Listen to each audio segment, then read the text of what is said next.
haus. Hari panas nih bang, buat haus.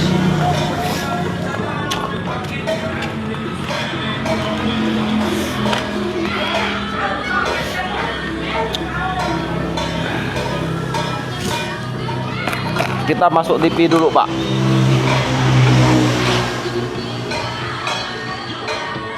Masuk ruang TV. Aduh, panas ya hari ini ya.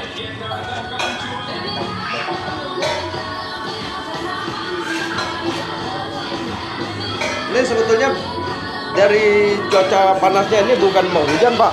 Tapi dilihat lah mendungnya. Hah? Mendungnya ada. Ini pak gambaran mau kemarau panjang nih. Tapi ya saja. Pecah. Coba bapak telepon di atas dulu. Bayang nggak bawa HP tadi telepon Tanyanya hujan kan enggak?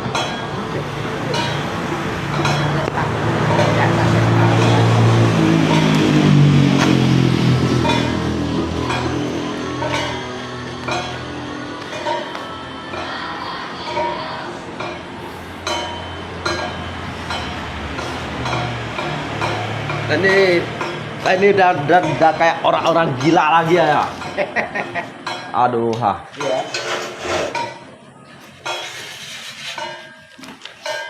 Lama-lama kayak gini sih bisa dipukul orang oh ya.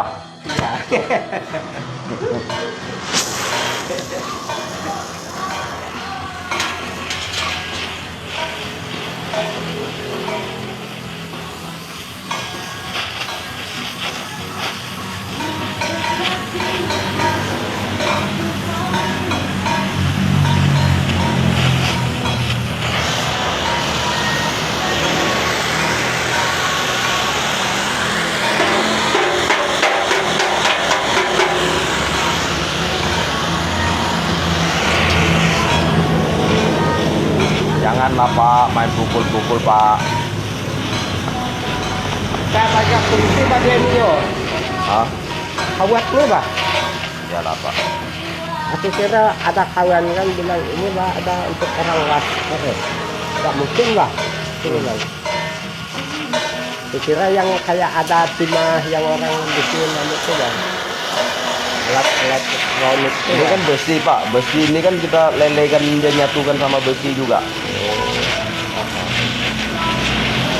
Itulah kira ada fungsinya, betulnya kata dia untuk orang las lah ini katanya. Kalau pakai emas rugi saya nanti.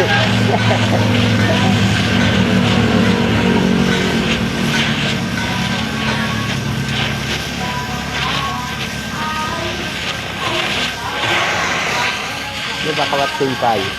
Iyalah. Kalau dulu orang bikin rumah memang pakai ini kan? Iya. Udah bikin apa? Jadi silang gitu ya. Nah, dia nyam. Nganyam tuh.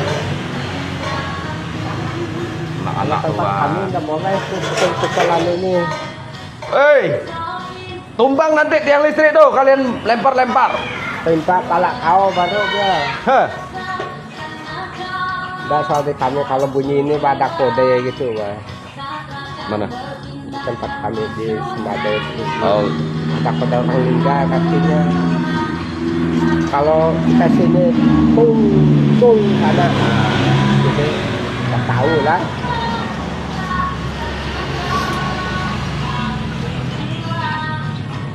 Ini bakornya tadi loh. Oh.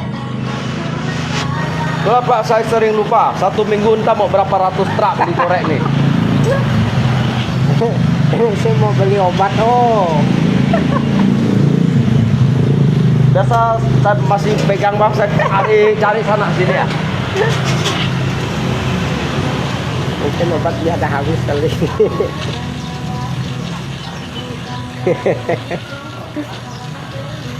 Guru ya Pak. Kalau yang di sana kan panglima gila kan? Ah. Yang ini mah yang gilanya nih, yang gilanya. Ini yang panglima gilanya. Nah, Yang sana gilanya, yang sini wah gilanya. Ah, Jila. Pengalunnya Jila. Oke.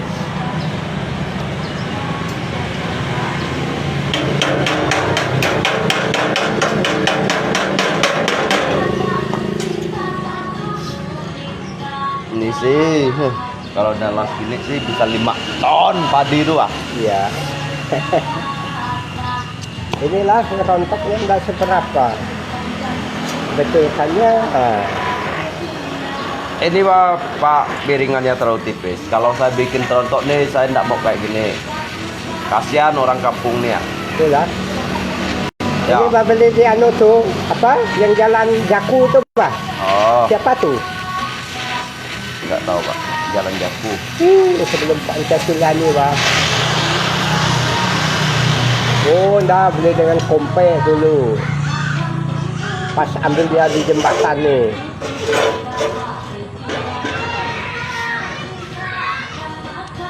Ini enggak, bos apa? Ya. Jangan di itu Pak. Nanti tangan Bapak itu kena panas nih Pak. Panas. Pokoknya Bapak tenang aja. Duduk santai, mau minum kopi, minum kopi. Kok saya bikin dia bagus-bagus. Ya, nanti masuk Facebooknya aku lihat sana. Ini aku komennya bagi tolak juga. Karena aku tolak. Kontak dengan dia. Iya.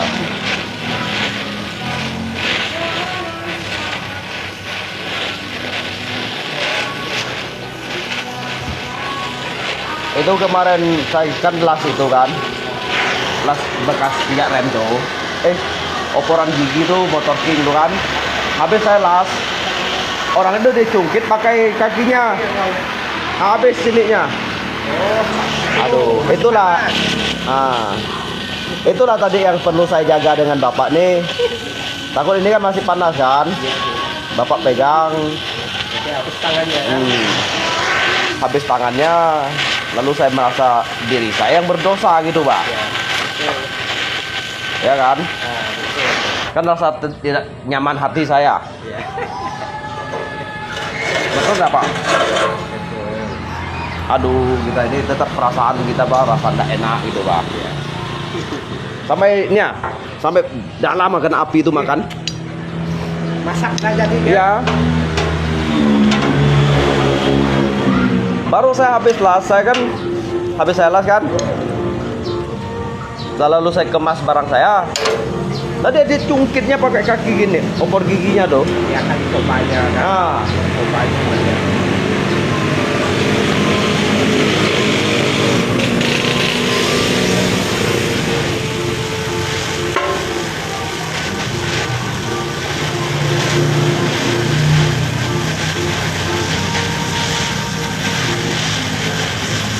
dengan bikin setetnya. Awalnya saya mau hitung dia 70 kan. Lalu oleh karena kasihannya saya lihat kaki dia tuh kayak gitu, lalu saya bilang udahlah kasih saya 20 lah, aku bilang. Itu kaki kamu pergi dikasih itulah, kasih apa beli betadin lah, aku bilang gitu.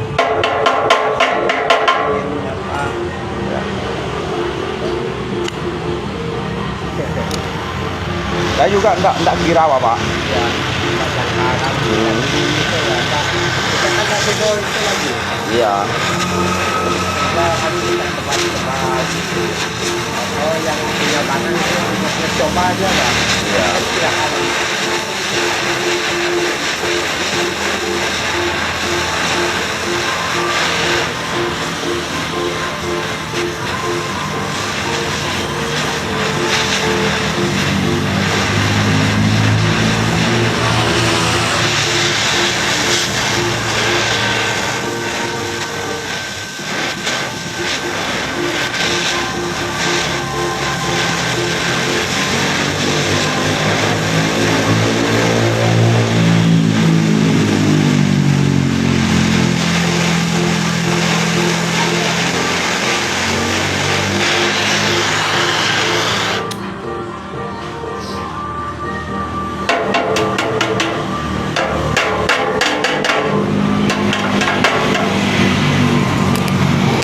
ngay bao giờ nhận còn hay ngay sớm ngay bên cái thằng nạp bảo vậy nhỉ.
Bapak itu ada orang kerja dompet nggak? Ada nggak? Ngasih nggak mereka? Ada bekas-bekas itu Bang. Paling ada kerja dua. Di perigi nggak? Ada. Di perigi nggak? Di perigi itu. Mereka dulu kan siapa? Punya yang buka yang itu. Apa buka? Apin nggak? Hah? Apin nggak? Ini Bang. Orang Cina nggak? Siapa yang apa dia dulu bisa ada melihatnya kalau terlihat siapa dan bisa Akio nggak?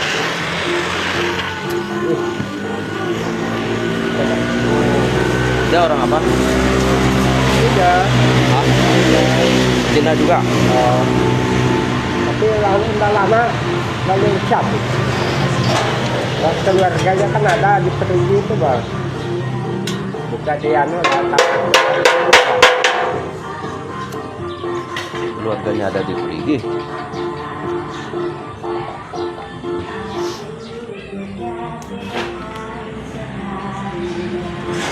Di sini nggak ada Bayo.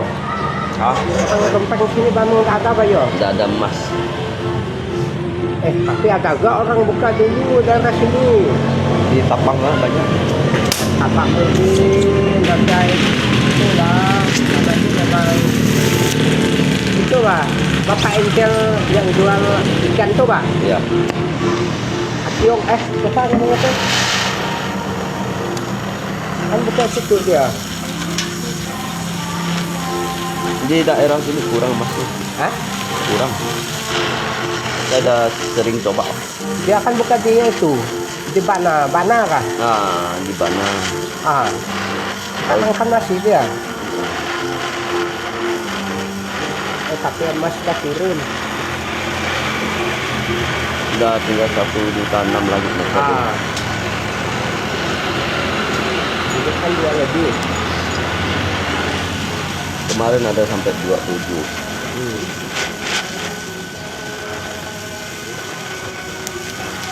Emas Jawa bisa dijual mas, enak ya. Nah, kalau begitu Bah. Jual sama emas Jawa.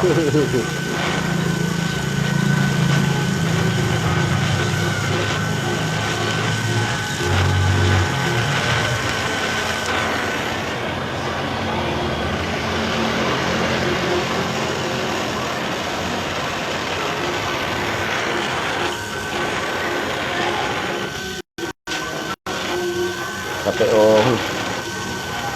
dapur hari-harian. Kerja capek, tak kerja tak makan. Makan betul. Ya betul. Masalah Apanya? Pak, Kalau kita bujang-bujang sih nyaman. Iya. Ini udah ada anak ini, udah kerja. Sampai sakit pinggang ah. Kayak sakit duduk. Bagus duduk.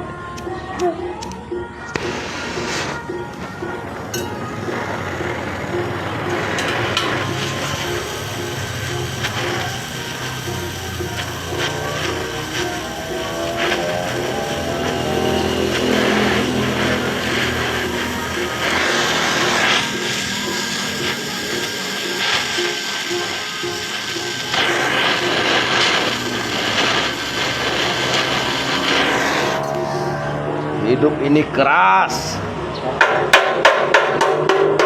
Tak kerja tak makan.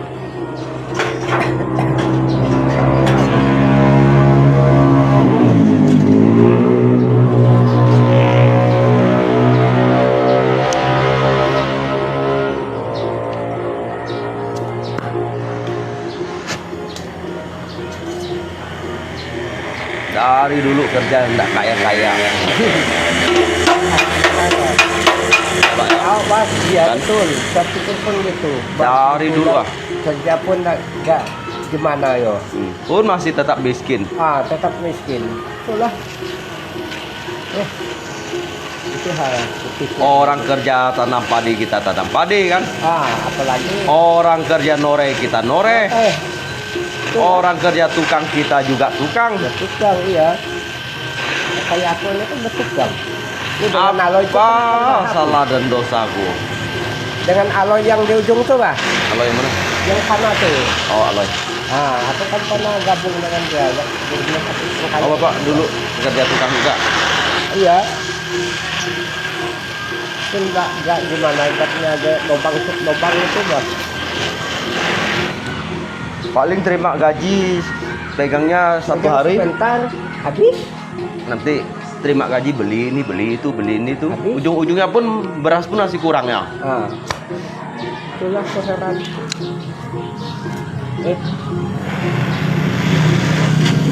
Siapa nyari ya. Dulu saya jam lebih 10 tahun di sini, saya kan udah mau 20 tahun kan. Sekarang jadi bertanam padi lagi ya. Beras mahal Pak. Dulu kan pernah bergunting dengan istrinya, Pak. Mana itu bapaknya deh. Oh, bapaknya kerja kan dulu daerah Bintang, di mana? Tapang. Tapang, Pak. Udah jauh-jauh kan? Aku kan lihat ini udah buka-buka. Lihat waktu dulu kan waktu di sepeda sini, Pak. Iya. Aku tanya mana bapaknya? Kerja di luar kan. Itulah. Kalau nasib kita enggak itu, Pak. Iya, memang. Nasib kita belum ke situ, Pak. Kemiskin, Pak, biar kerja di ujung dunia pun masih tetap miskin. Itulah.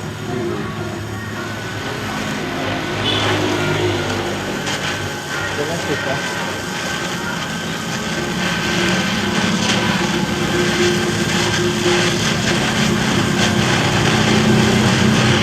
Apalagi dah anak sekolah gini. Iyalah. Lebih Oh, makin melarat lagi.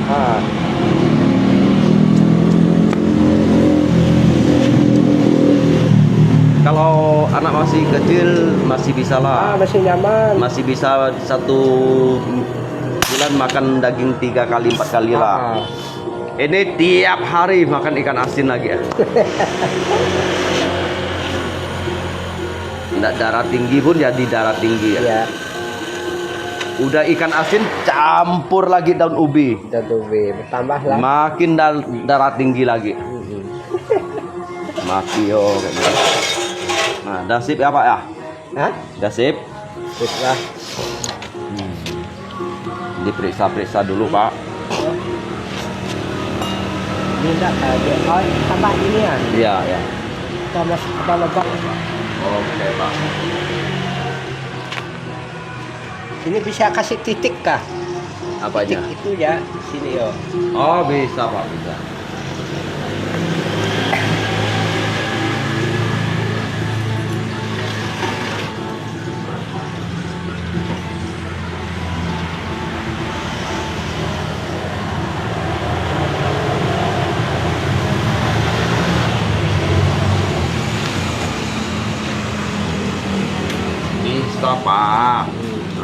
nggak bisa.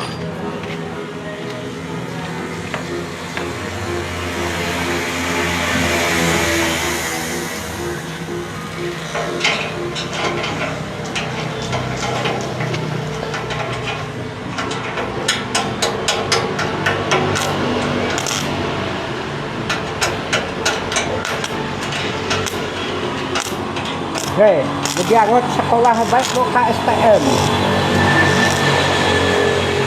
Atau kamu buka bengkel kepelai? Siapa? Tuh. Ya kan?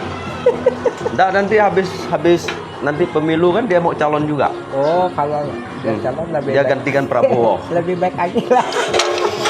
Dia gantikan Prabowo katanya.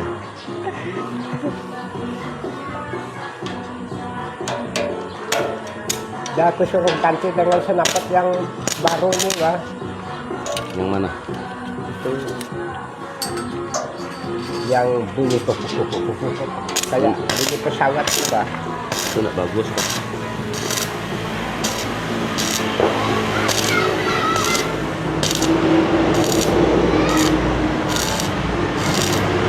Kayak yang itu tadi mana lah, enggak itu nih nyamannya. Mana? Jadi kasih modal mobil kan, Iya.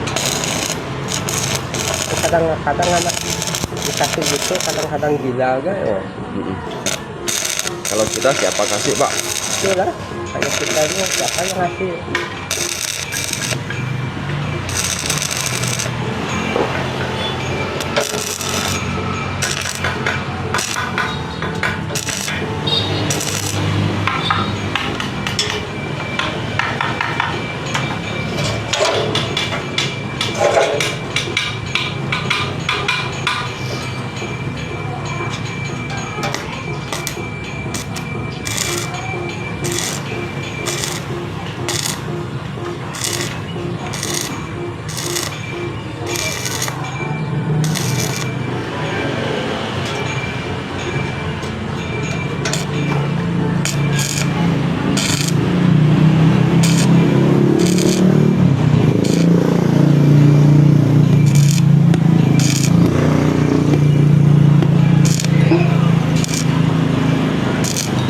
Dah sip Pak. Dah lah.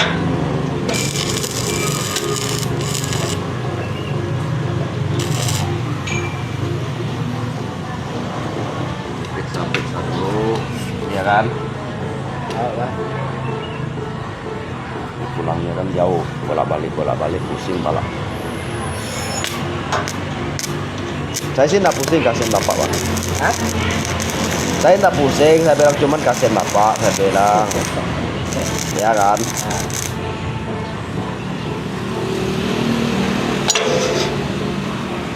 Janganlah bukannya nggak bayar kan? Nah, iya. Dibayar lalu bolak-balik. Aja lah.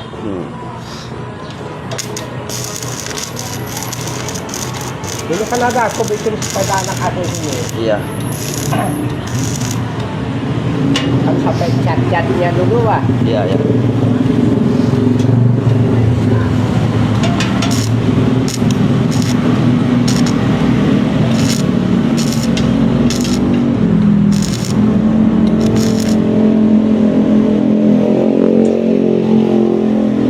Saya ini kan macam dokter juga Pak. Ya, dokter lah. Mana yang enggak bagus kita main baguskan kan gitu dia.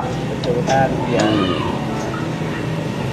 Mana yang kurang itu dijahit lukanya gitu dia. Ya kan? Mana yang putus-putus disambung tulangnya. Iya, gitu kan ya. Kalau saya dokter besi Pak. Kan dokter beda itu ya manusia. Bawa sini jang potnya ini dilarikan. Iya. Ada. Ini Pak. Si panas nih kan. Ya Pak, hati-hati Pak Nanti ya. karena kayak ceritanya Ya. yang tadi. Kasihan orang itu. Saya merasa apa? Saya merasa bersalah, berdosa gitu Pak dengan dia. Dengan dia kan. Bukan. Oh kalau dia enggak. Oh. Dia ini anak Tuhan. Jiwa besar, dia sabar orangnya. Dia lihat saya sibuk dia enggak itu. Santai ya dia kan. Ya. Dia sih enggak. Yang orang yang saya bilang dia kena panas tuh Pak, saya merasa bersalah gitu Pak sama dia. Oh iyalah. Merasa berdosa gitu Pak. Aduh gitu Pak. Saya lihat dia tuh Pak sampai lalu sini saya rasanya sakit gitu Pak. Iyalah sedih ya. Sedih Pak.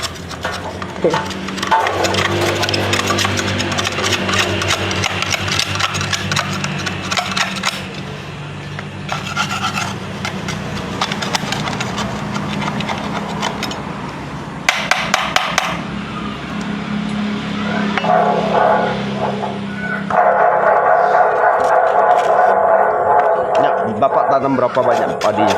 Enggak banyak. Paling dua gampang ya. Jok lantang kok sedang. Enggak juga beli beras kan? Ini bakunya orang lagi mau merontok. Oh punya Bapak udah dipanen? Udah baku.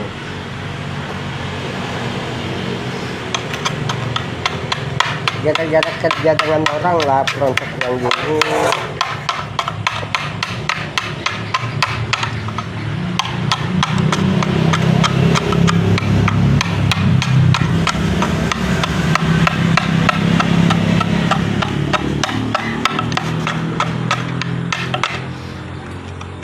Kok kalau aritnya enggak masuk situ sih enggak ya Pak ya?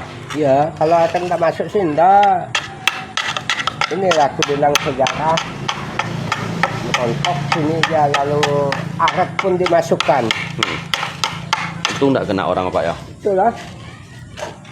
Kan dah aneh. Biasa enggak gitu.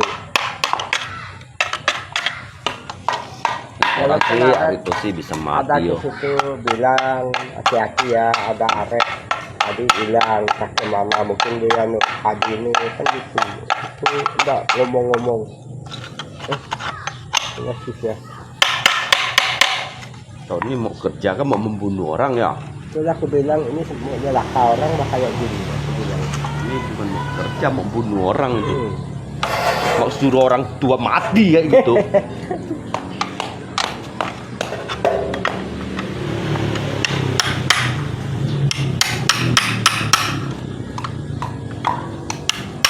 Cerobok orang dulu kerja ya berarti ya? Hah? Oh, berarti orang tua kerjanya cerobok ya? Cerobok lah. Masa lalu barang itu disimpan ke situ? Ya kan? Tidak masa barang kayak gitu lalu simpan ke situ ya? Ya. Kalau kena orang sih bahaya waduh Pak. Hanya.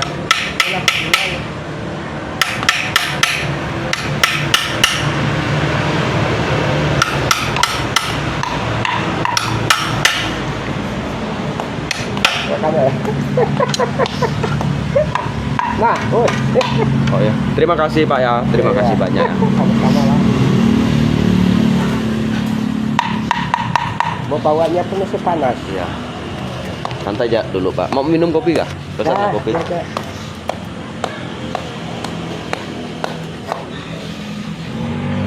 Tapi malam sih mobilnya masih bawanya. Orang udah lihat gitu lah. Iya. Orang pulang bawa kotak-kotak belanja lalu kita bawa besi. Sekarang tahun baru ya, mau daging ya. Tahun baru kita bawa yang ini.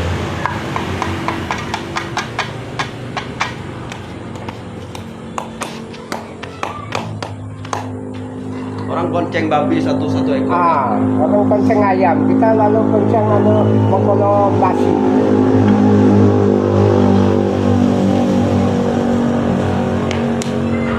Andre.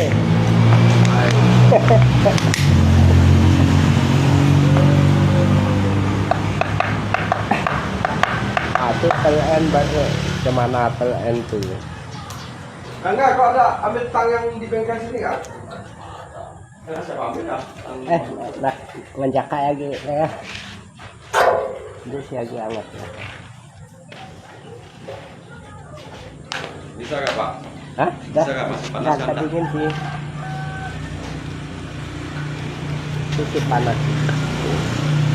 Kan bawa ken kosong orang pulang. Mana Pak ada minyak? Itulah, udah tahu orang udah mau lagi ngasih pakai ken. Paling isi tangki ya. Dia mau kasih isi motor ya. Ya, kasih tangki motornya.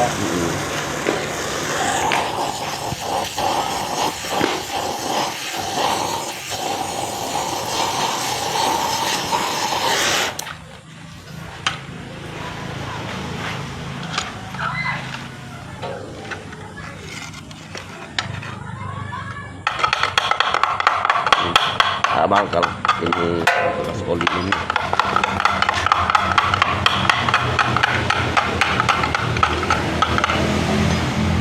Ada lah sa. Ya. Mampu kah? Depan tuh yang pegang. Bisa nggak Pak? Ya? Mau ikatnya nanti di motor? Bisa ya?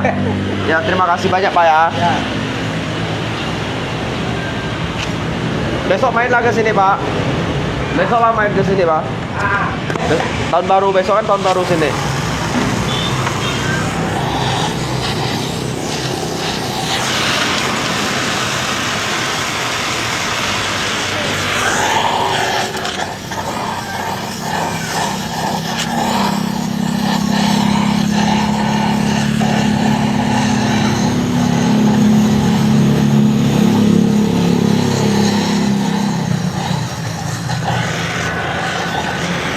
Aduh.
Olinya ya.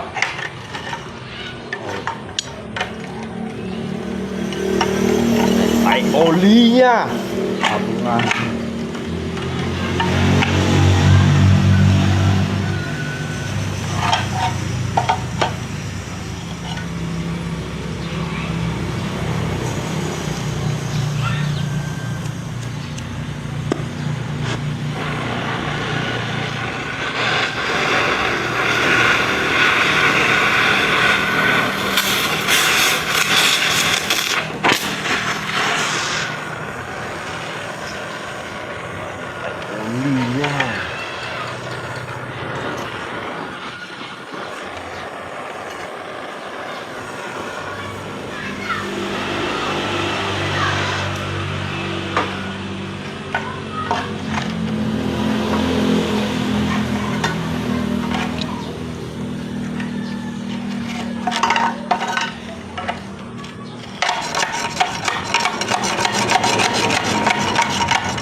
PG tua.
Kau belah snapot king bah. Mungkin bah udah dapat 3. Ini bah baru dapat 1. Ini buang kulitnya nih yang dalam nih, dia kan 2 lapis nih, dia nempel dengan dalamnya nih, bukan nyaman. Makanya mereka ini kadang-kadang jarang-jarang mau itu, maupun harganya mah udah ndak olok-olok lagi. Ini kalau salah-salah bakarnya, dia yang di luar tuh yang tembus. Ya kan? Ya.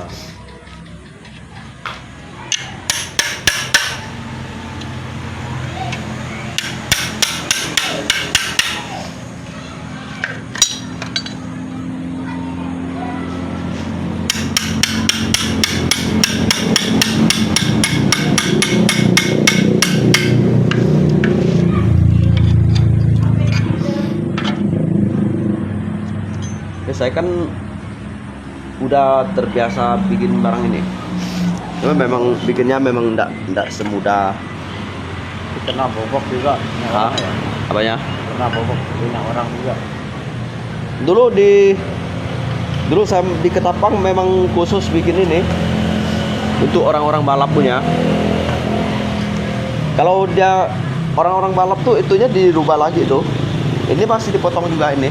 Oh, masih ada itunya. Dia tuh masih ada lapisannya itu. Itu juga perlu dibuang. Kalau nggak mau dibuang, diganti lagi pakai yang tipis. Kan ada 2 lapis juga. Nanti yang di situ Pak, yang leher itu, itu dikerok, dibesarkan lubangnya.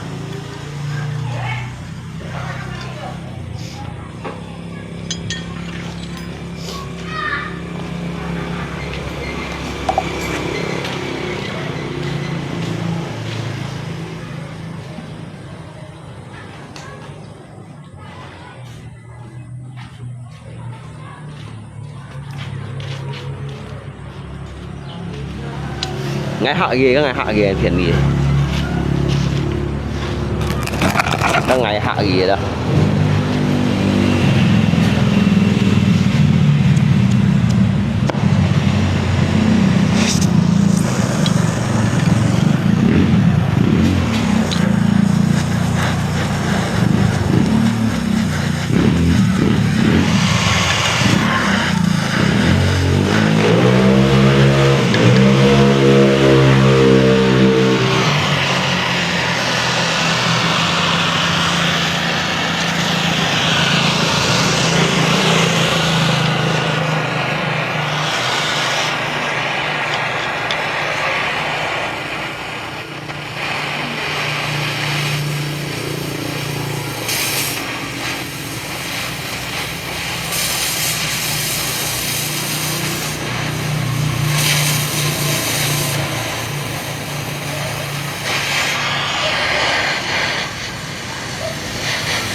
olinya.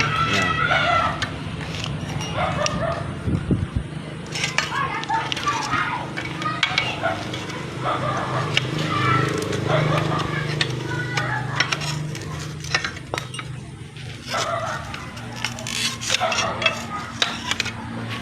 Ini nggak cara buangnya.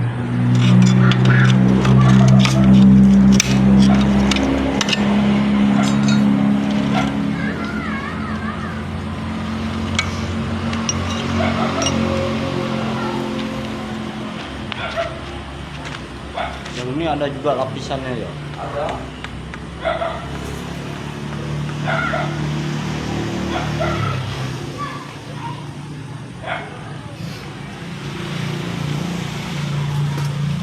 Ini nanti potong lagi. Apanya?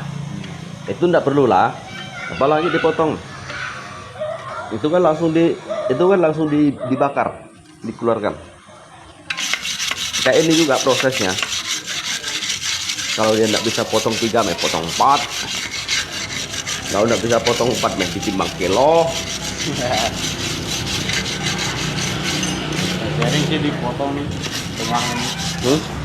Kan Siapa? orang banyak dipotong kan. Itu untuk apa dipotong situ, Pak? Itu orang enggak tahu kerja kayak gitu, Pak. Rusakkan barang orang yang ada. Biasa gua lihat di sini ya dipotong mereka kelas. Oh, dia itu bukan, kalau dia potong kayak gitu, dia di tengahnya dia pasang corong.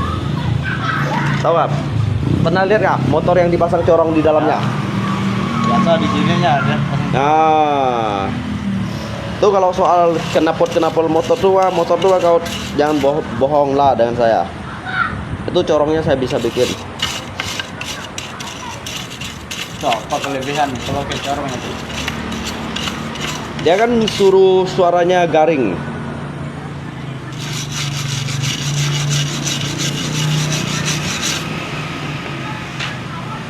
Kalau ini udah dibelah pun udah bagus dia. Nah, baik.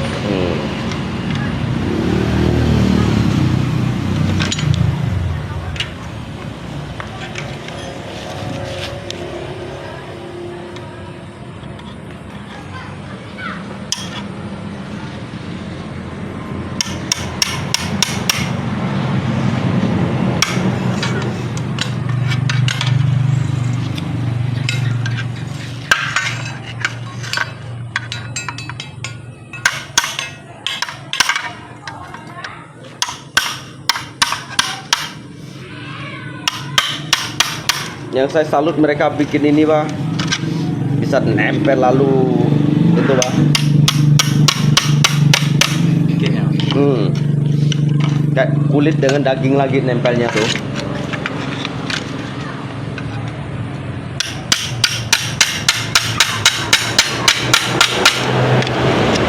Ini yang luar sih lebih tipis ya. Yang dari dalam ini lebih tebal, Pak. Kalau nggak kayak di las kan dalam ya bisa nyak. Dia ada las, dia pakai sistem las tembak.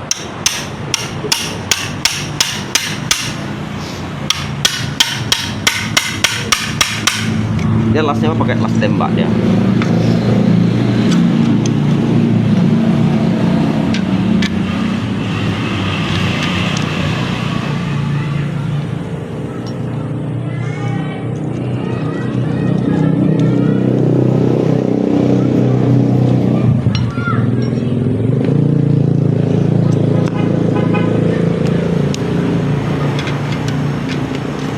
Buat balap nih emang kayak goblok deh ya. Hah? Kalau buat motor balap Iya. jarang kalau kayak melakukan itu basic.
Dipahat pun tidak mempan kan.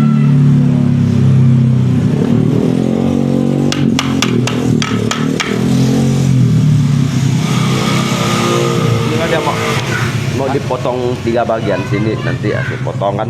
Ya. Potong nanti baru dilepas semua, nanti tek-teklannya baru dicanai suruh dia tipis. Itu juga gitu. Dia fungsi corong itu sebetulnya ini Pak udah terbentuk corong modelnya nih.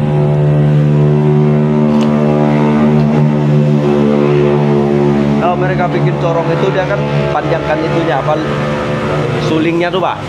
Nah sulingnya tuh dia panjangkan itu, dia masukkan di corong situ supaya tendangan suaranya itu tidak terputus. Dia keluarnya tuh Pak gini, dia tuh langsung memanjang kerucut gitu kan, nggak putus-putus suaranya gitu, nggak pecah gitu Pak. Nah itulah fungsinya. Dia pun harus pakai plat yang tipis, kalau plat yang tebal pun nggak bisa bagus juga. Kalau snapot yang 2 tak ini memang harus lebih tipis, lebih bagus dia. Kalau lihat yang biasa orang jual yang racing tuh kan, Ya. sampai berapa juta itu, 2 juta lebih ada. Itu bagus suaranya. Itu platnya itu kayak kertas gitu, tipisnya. Makanya dia kalau dia kena sandung batu atau ini tuh Bang cepat penyot gitu kan. Maka dia lebih tipis, lebih bagus gitu. Kalau tebal kan apa?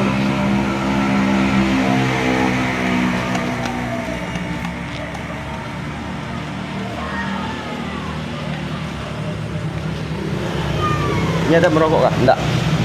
Enggak merokok. Bagus lah. Bagus nih enggak merokok. Enggak mampu.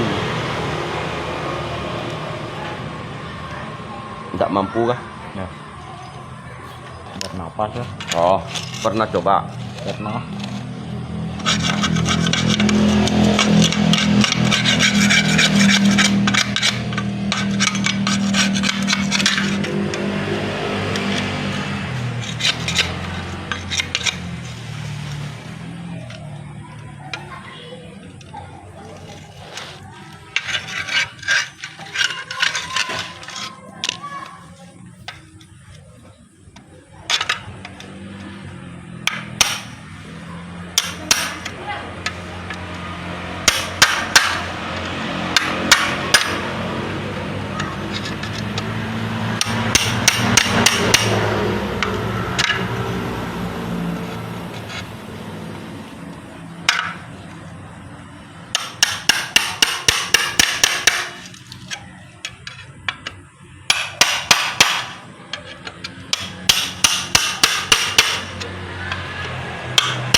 Kalau ini snapot orang pasar bawa sini bah, paling tidaknya tuh bah, paling bodohnya tuh bah, saya hitungnya bah, masih 450.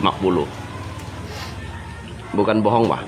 Kalau di pasar belanya bah memang semua harganya gitu. Tapi karena saya pikir lihat kamu orang sini meh, ya kan? Ya.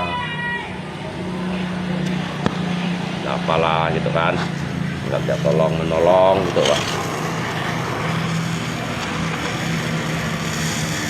Juga saya bawa dari sana dengan pasir. Di sini ada knalpot putus. Dari mana? Oh, Dari paksa kan lah, enggak ada knalpot. Dulu ditanyakan enggak ada tenaga. Mampu.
dari Pakeng sana. Kan semen takin Netakin di mana? di Dekat mana? Toho Oh, Tohok sana. Ah. Kau ngena apa di sana? kerja Kerja apa? dompeng. Kerja dopeng. Ya, Ngasil kah? enggak. Tidak ada ngasil. 2, 3, 2, 3 lah. Mas pun murah buat di sana. Oke, ini kasih berapa? 1, 2. 1, 2.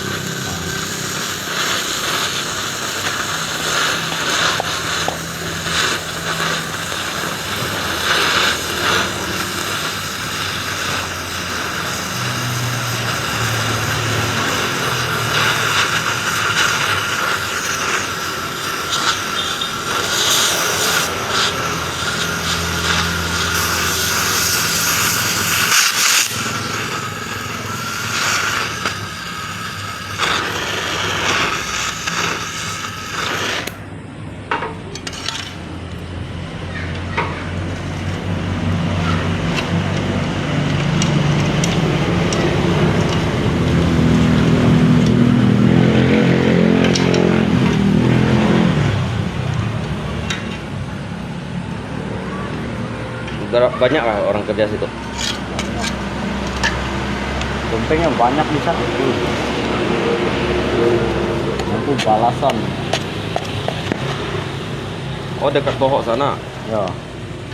Tidak di semen takin ini.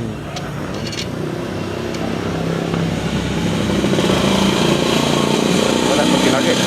Ya. Hah?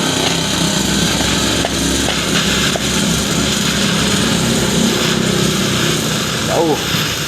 Ya jalannya bisa.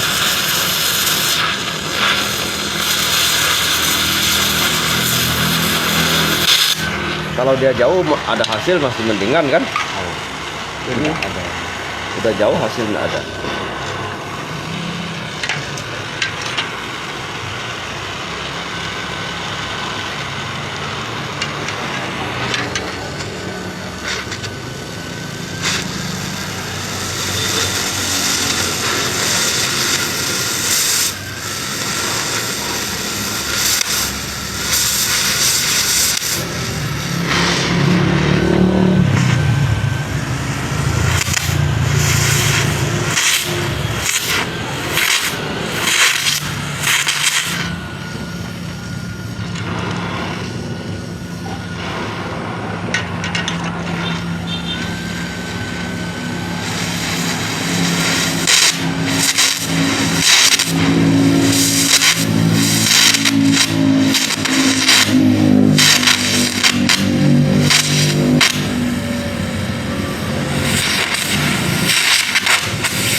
Kalau ini ada kawan mau kerja dompeng di Samalantan, ada orang buka Oh. di Samalantan tuh kawan saya, dia mau cari 6 orang. Sebelum pergi dia kasih pesakot 500.000. Kalau ada kawan yang mau Hasil biasanya. main 7-8 belasan. Betul, ini dia beli mesin baru, dia masuk 1 set lagi dari baru kemarin dia telepon saya. Kalau ada 6 orang ataupun 4 orang dari sini kan, Ya. nanti saya telepon dia bisa kirim pesakotnya 500.000. Kalau ada kawan mau, dia suruh saya cari. Ya lah.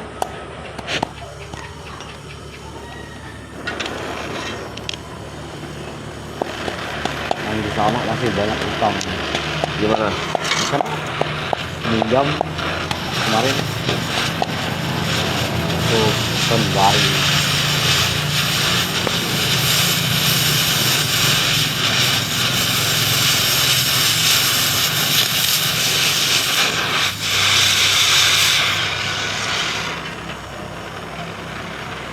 Apa kamu pusingkan utang piutang?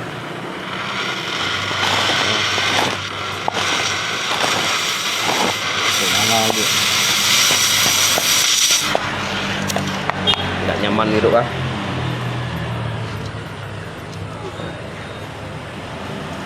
Kan bukan karena kita tidak mampu kerja, dikarenakan hasil tidak memungkinkan.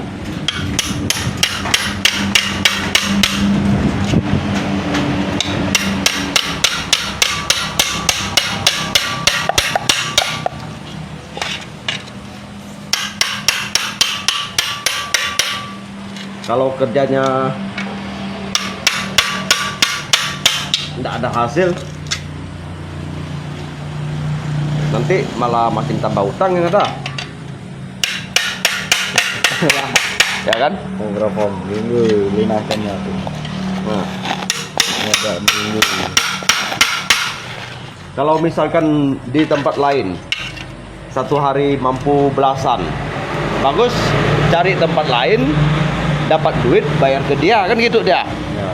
Kalau di situ hanya mainnya 1-2, 1-2, lalu kita pulang berpinjam, ujung-ujungnya tuh Pak, utang tuh Pak makin banyak yang ada, bukan makin lunas. Betul nggak? Betul sih. Kalau di tempat lain main belasan, kan bagus cari sana, nutup yang di sini, kan gitu. Kalau kita terus yang tidak ada hasil, terpikat di situ, makin tenggelam kita, makin mati kita.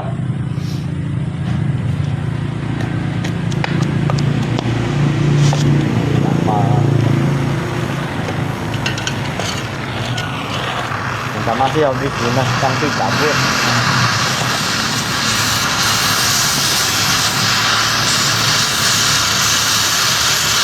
Capek juga kerja kalau nggak ada yang ngasih.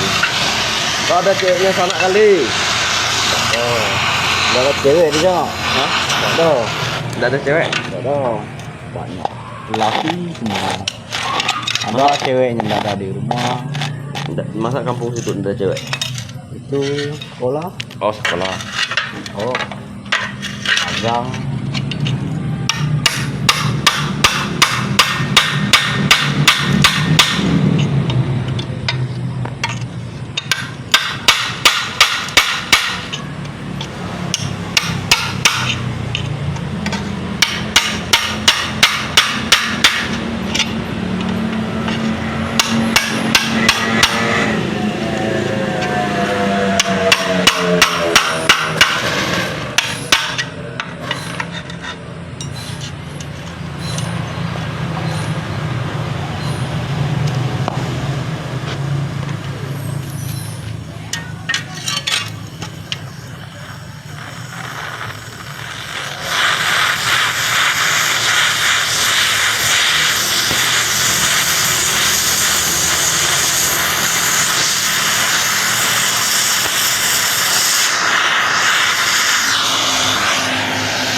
begitu ah.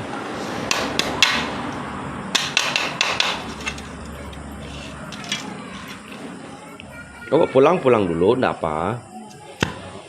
Nanti itu datang lagi, pulang makan, pulang tidur. Ini masih lama ini.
Ini masih lama ini.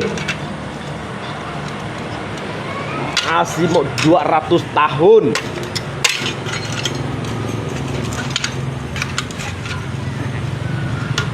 Dua 200 tahun lagi baru bisa selesai.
Kalau sampai 200 tahun belum sempat pakai motornya udah mati ya?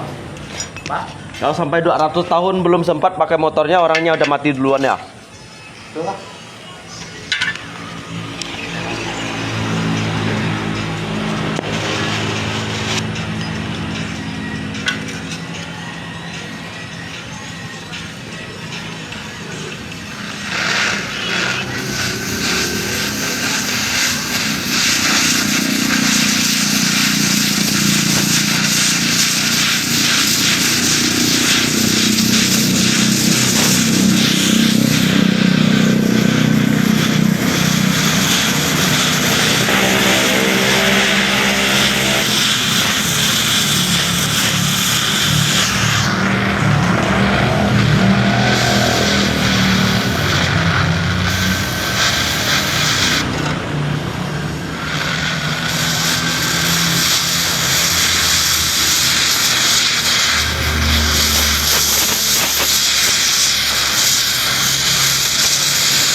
bersih jadi air.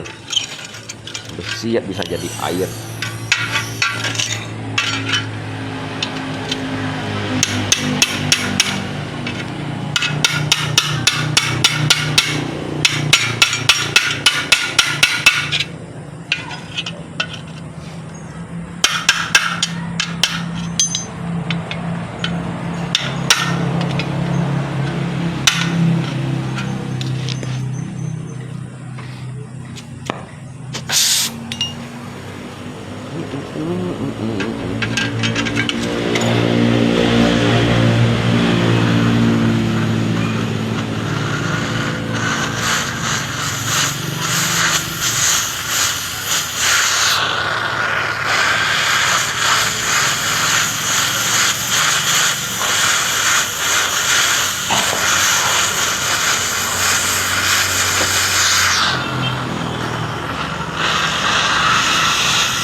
Saya mau makan dulu ya.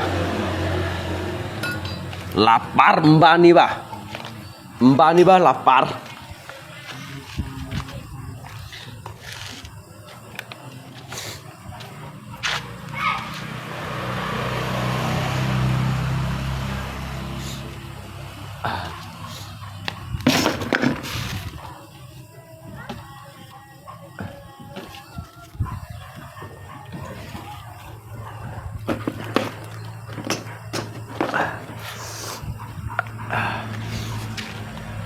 Penontonnya 6.000 orang.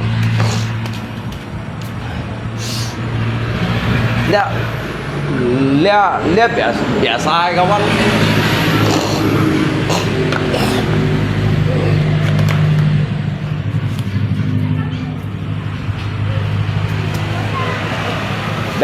Biasa, hay bermanfaat dia mau baju như này còn biasa. Hay không xỉ phui đấy, mày chim lui yang chim xỉ phui đấy, ạt được chuyện đó nhìn còn. Đấy biasa, ăn biasa, ông biết khí cây nè. Ông biết bày khí cây nè. Intinya jika kan chim lui intinya dah. Intinya apa? Kantor sudah leo ya nggak?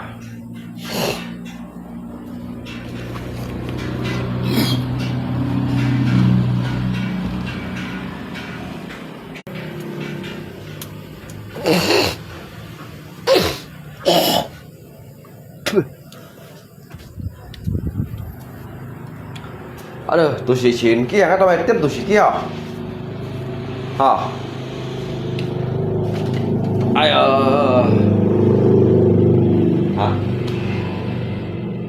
Kotor-kotor jangan kau gila-gila ya. Pegang makanan ya, tangan tuh harus dicuci dulu ya.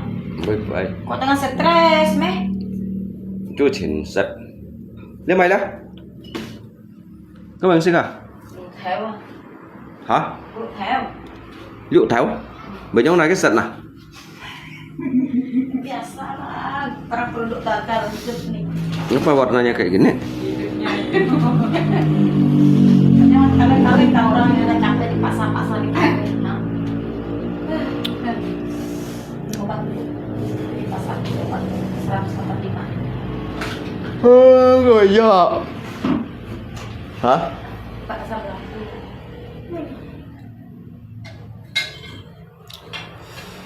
Di pasar enak-enak. Apalagi lengkap bus-bus kak. Masa? Oh lah. Miếng sang sủi đấy. Agak mentah-mentah gitu rasanya.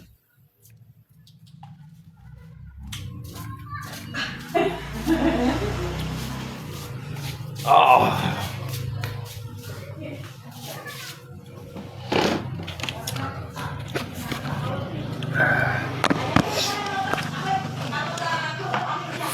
ngay ba mô mày ép bị liệt nhông xì bùi tổ lò nào đó ngay mê trong mông bài nào lì thiên chung yêu lòn thị phủ ấy đó cho các số một phương đó vậy là ba chỉ cả cụ chim lui rồi liệt sẽ cái chồng ba mô lui ba nhưng mô lui rồi đó truy gian bỏng rồi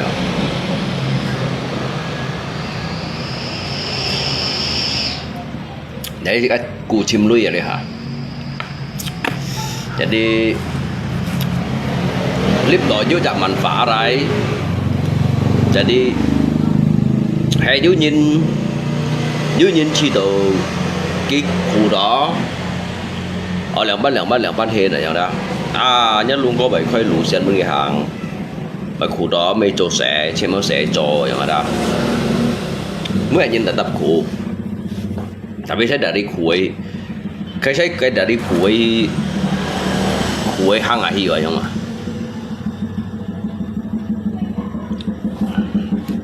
Ya, anh nhớ ra chiều kue như anh講, anh mấy bên như lui à? Như một thằng sao là như một đứa như chiều kue là lui như anh講, ngay si belum tentu hiểu kiểu tội nhiều à? Ngay kiểu ngay các bang, han mang kiểu tội tapi ba nhìn khu ấy berusaha ấy cho ấy chém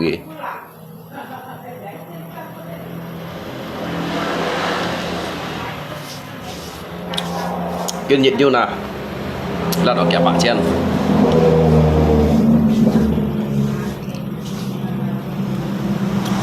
lát đó xì bằng chen cho rồi lát lăng xe hepin senapot sampak chen sampak chen berarti cibang chen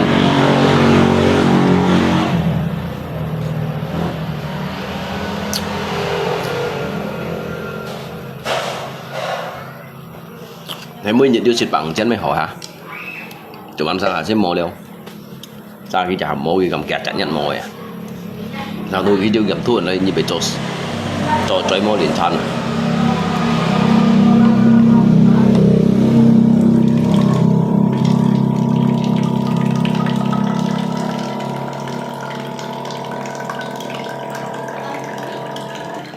Aduh, asyik.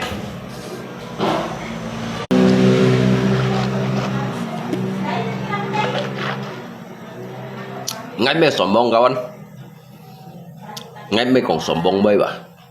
Tetapi ngay siang lo ngay mau ci siapa ba. ngap posisi yang ban ngai ti ya jadi lihat aja saya ngai khong choi ai chin chin ni choi da man nei choi ne phu pui hang ni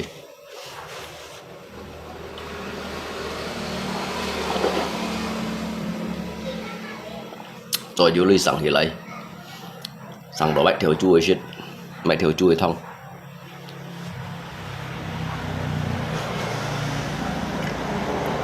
nhiều sao lấy ngang li bài nhận mày cho mày à để đi bún phun để mày dịch theo chú cả ngạc kêu cũng si bún phun còn ngay tan san nặng phải phân mấy cái ship cái lò lão chiêu xăm ship cái lò nặng phải bún phun này nhị ship cái lò nặng phải phân mấy cái ship cái lò chú theo chú miền phi jadi xăm ship cái lò nhiều sao chờ lấy ship chú nhục ra lấy bảy nhân đó pha như cho như này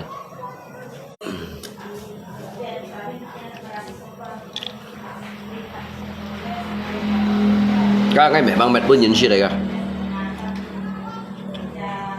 hay ngay có thông nhân nhân ngay juga mệt bữa nhìn shit đấy Natal ngay mấy mệt bữa nhìn shit đấy apa memang khususnya made in shit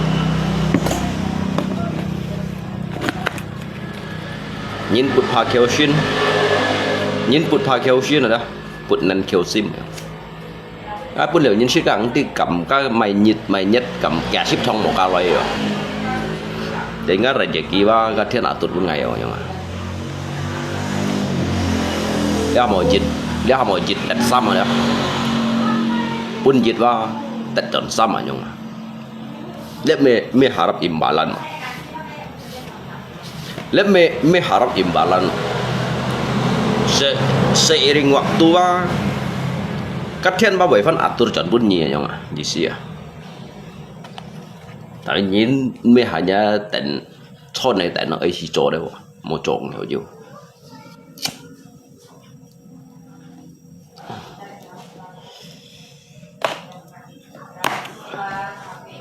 Nhưng mà lùng chỉ nhong kéo cái cổ lẽ xong cụ trong nhà nên mai 30 cái lò chu nhọ thì cái lò bả chỉ chân như cái sọn như họ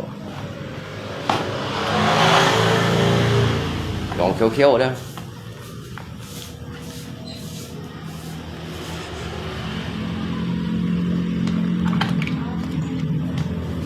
các mấy chẳng alo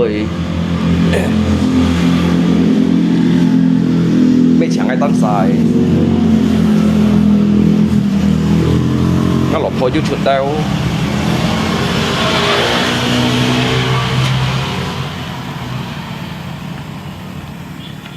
ngay vô chuột tao ngã kêu vô chuột tao để đi ra chua này phò lượng xả phò ấn lượng điện lấy lọ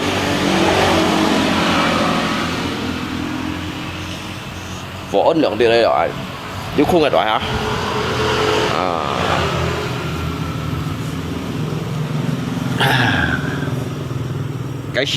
cái siêu cái nhìn cái siêu thịt cá còn nhất không hả?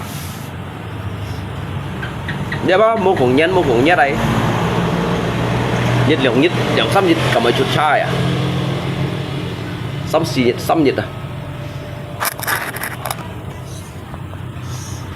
Xăm nhiệt lượng giả chứ hay sò chiêu à?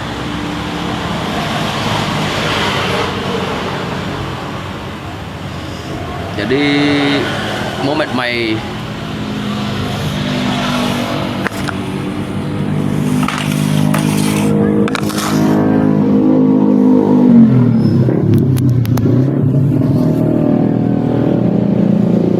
daripada thôn mấy xin chịu hả nhâm sang lượng xăm bạc xiên này xếp một điều sự nạp bật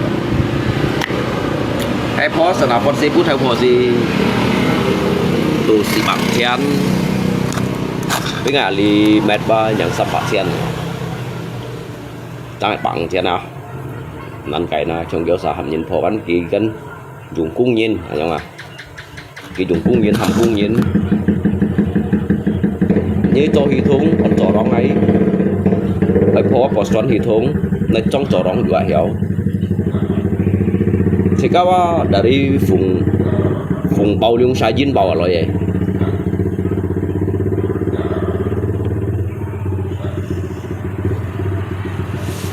Aduh, kem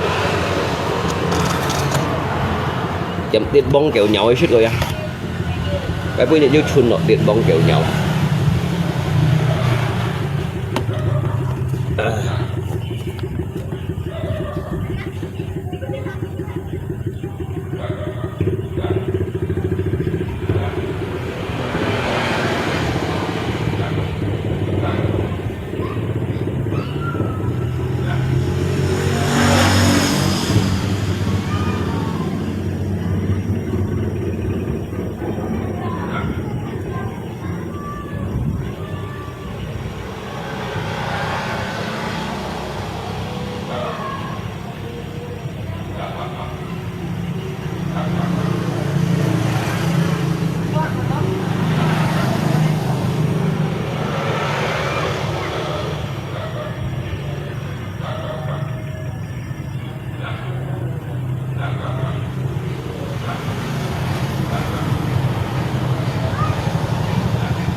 Nào phương án lộp hồ lui xem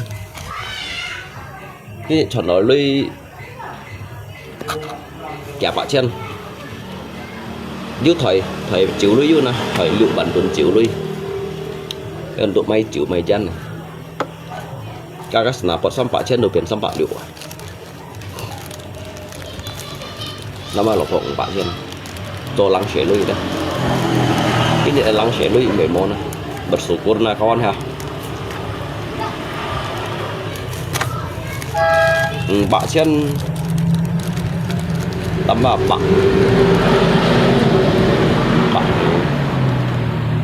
tắm vào xăm bạ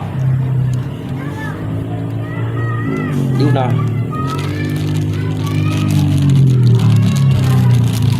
tu may 19 dặm tu hắn nhiều chuyện nào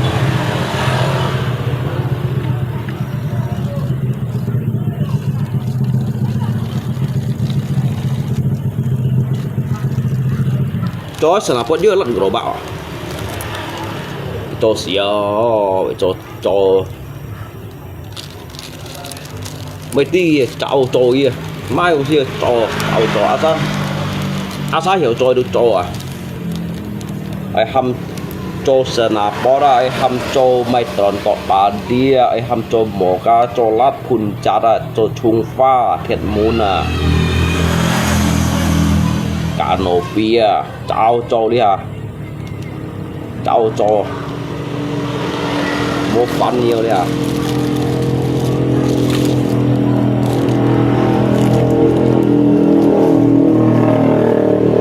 em một phần nhiều ngay găng mày mai được cho đi hả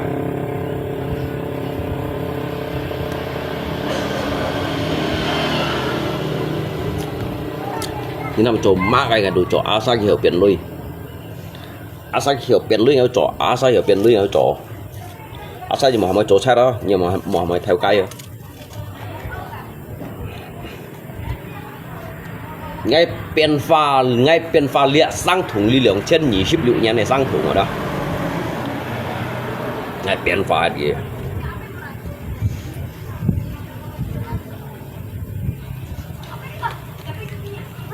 ngay biển chạm nhìn này Mau kan ketupat ya. apa waduh Di warung tuh yang dekat kantong Semar tuh. enggak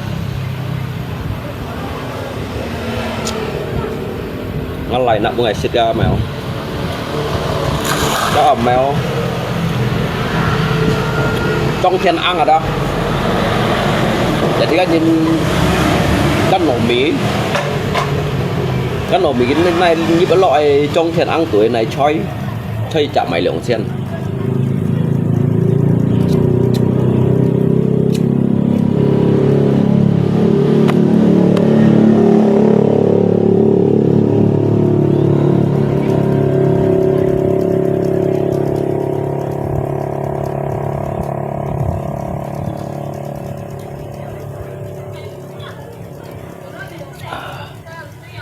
日本睇講你識照，即係照俾做勢，睇下識咧熱到啊，識了個做2點冷，做冇勢量啊，我即係將白嘅睇下先咪水4點半嘅分行分做幾出都冇㗎，做幾好超。cái nhìn một ngày chỉ trả lý bay hiểu hổ mồ ngày ngày usahakan pun như mang đi ăn son đồ liều nhít ban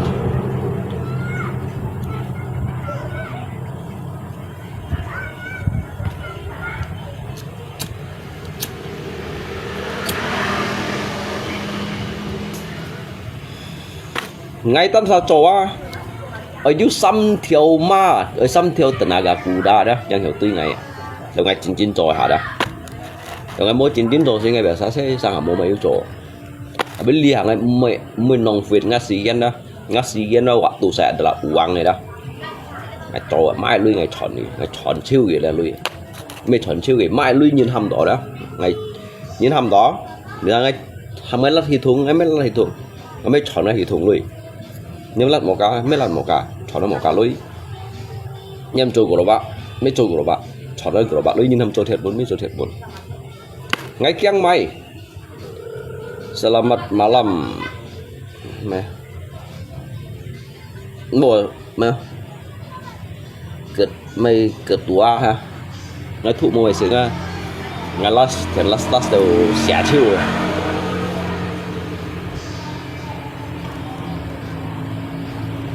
nó là vô còn nhé cho sẽ bật con đi còn thì buồn ngày nhé cho sẽ bật con nữa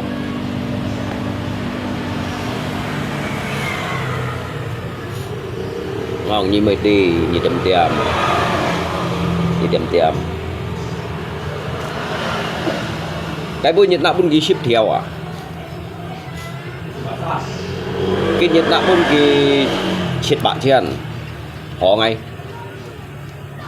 liang họ cho lỗ cung à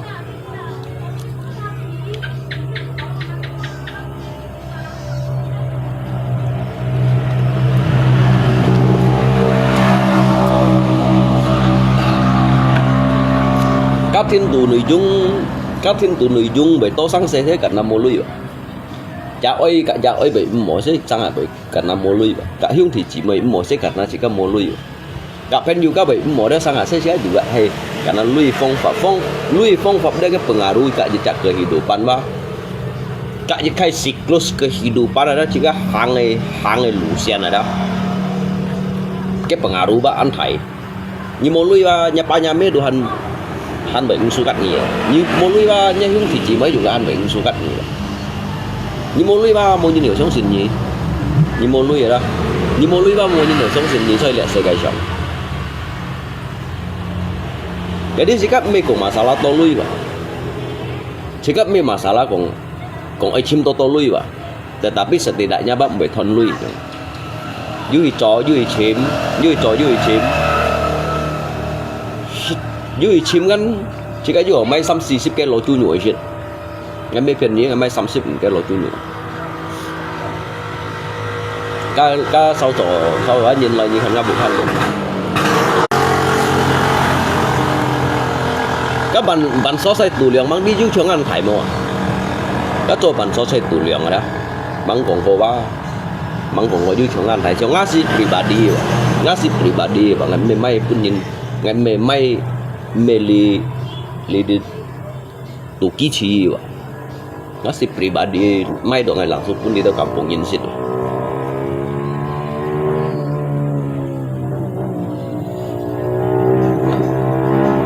ngai jong ko ngai me pamer wa tetapi ngaji sing ngai kita ngai jong ko mai dia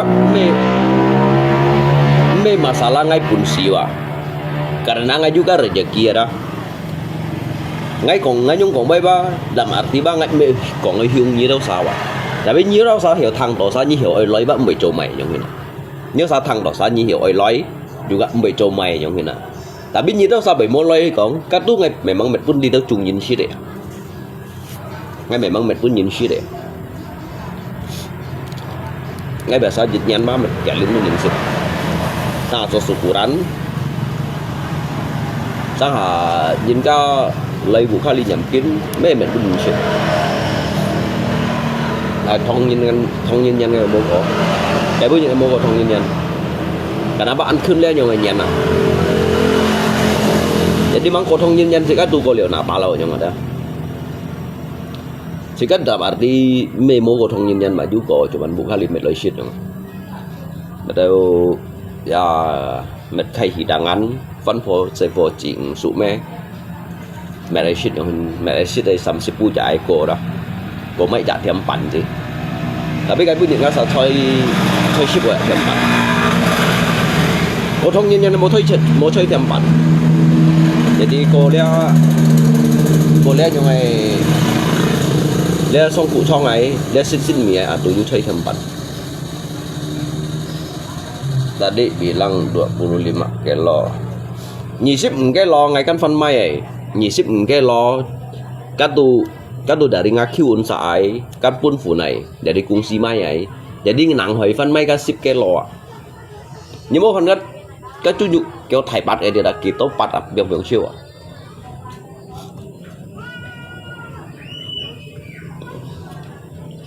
Ali kan anto nhìn thong chu, nó sao mai kan dịch thiểu, jadi châu kan nhìn châu loài ấy, muốn ấy mai chu nhục một cái kiểm ship ke loài.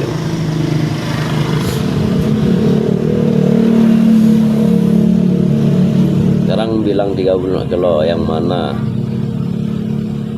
Tanggal berapa lung? 6 cowok. Makanya saya jangan cho saya cho thiên công. Cái 6 cowok kan mau cho, kín bữa giờ juga cho cái sản phẩm cho đều họ. 6 cowok juga hiu xịt nhiệt lói, lý lượng nhiệt bèn này xí gen đã 6 cowok hiu xịt trận thì đã bù xin nhỉ.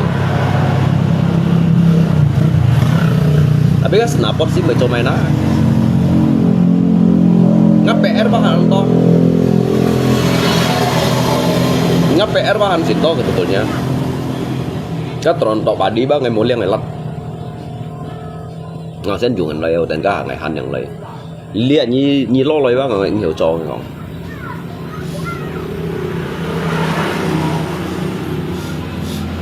Ngao ngày ni lo lấy ba ngày nhiều cho. Cái gì nó cầu bộ kia đó, ô thật à. Yang ngày cho. Cái gì các món đó xỉu kiểu. Thì các cho cái kiện tội lui. Kiếm các bắt bạn tuần của yang tổng thiên. Bắt bang tong dịch sen này. Jadi bắt bạc tuần nữa, yang gua gak sen tuần nữa nhung. Asal bắt bạc tuần kia còn bán này nhung. Cho nên chân gak phô các lỗ bạc lấy lắc xá. Dah bang sen à. Anyong ko yang mah daripada nyiliang kasih tiao nhung. Kasih tiao gi ban nyi tiao nhung, 60 tiao các mày tỉnh bilang ha. Cái ngay dịch điểm trung bằng trên dịch điểm trung trong trâu theo trên cái dịch điểm trung bằng trên những đó số dân ghi xe giống đó ghi xe để tapi hay còn dịch nhiệt gì du ship ra những gì bài hát gì vậy hả như những cả liền chỉ có một sòng di sản bảo hội đâu đi kinh bu nhiệt bao chỉ có hiểu sòng di sản bảo hội à memungut apa yang ada nhưng mà syukuri yang diberi Tuhan ya kan.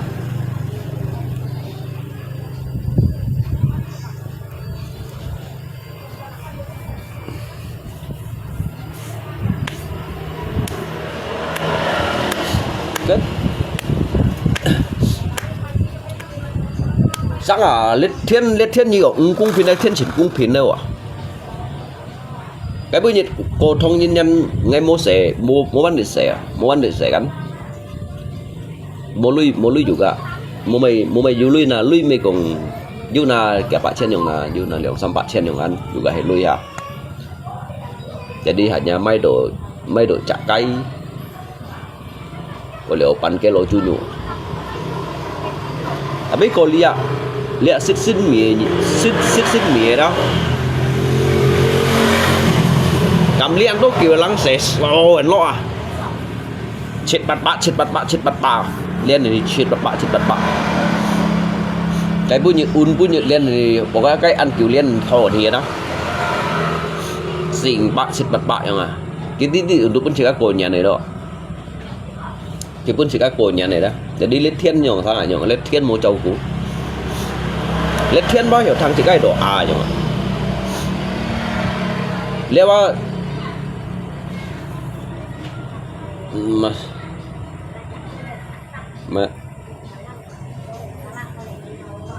merayakan seminggu ya lung mo alinya merayakan seminggu như thông dịch theo chú bạn dịch bạn cái lôi đi dịch như tôi anh sẽ thay ra hay như còn lý theo cảm cũng nhìn thằng ra cả lâu như thông chú của nhà nông đã dịch như tôi sẽ thay ra mày cũng hiện nhỉ một cái những trong xin ra như mày theo chú ấy đây như khỏi gì cho xả xì mà ta giống như nào các ngày tôi thông liều liều theo chú ở lý đấy dịch theo xếp lăng cái lội theo cũng xếp lăng cái lội liều như đã xóa ra nhưng mà là lý cô nhắn như nó trong chỉ cái laptop thông như nhau xa lý đâu水果đâu用嘅呐，水果lý đâu數字個蘿蔔đâu啊，弄個位攝緊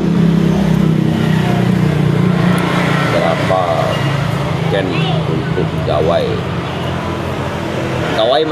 mang gawai Dayak mang dia gawai Dayak Melisa ngalisa một thân gawai Dayak ngali sin mi ngali cô nhà này đó tụi cô nhà này nếu dính dẫn gì xin mì cái mấy con cô nhận cái gì xí ở đó kita cak lin sin mi kirayakan bahwa saya ki thông nhìn yang cô nhà này yang thông nhìn cô nhận kan yang này chẳng nhất thôi dịch đeo ở trong anh kalau cái lepas dia hacak boa yang này đó cak bo tu cô nhận đeo vậy tapi cái mề mươi linh cak bo cô nhận này mà dịch nhận này đó dịch nhận đó cái chui mươi dịch nhận cái ta xăm lên cái thì xăm lên này thì đấy đó nếu gì cái mề chín chạy cô nếu gì này musawara cô chúng ta lihat serentak chứ serentak tu xăm cái dịch cak kecamatan ngali kan Kecamatan Teriak. Jadi lihat Kecamatan Teriak terbagi to kita cak kampung mo ya. Ali dia sit batang saja tu. Merata aku nya. Như thế yang ini dari thành ngày sit thành ngày hi sit yang ada. Nhưng các kalau bao ba cái chỗ thông phận như bằng cho nó.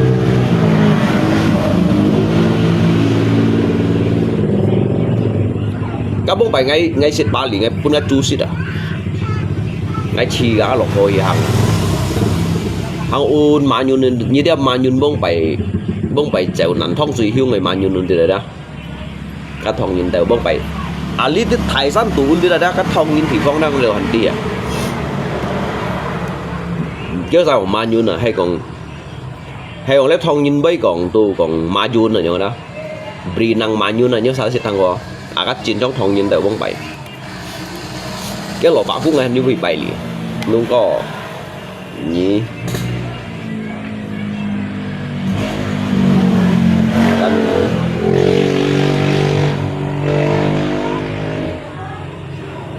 câu con hộp bắn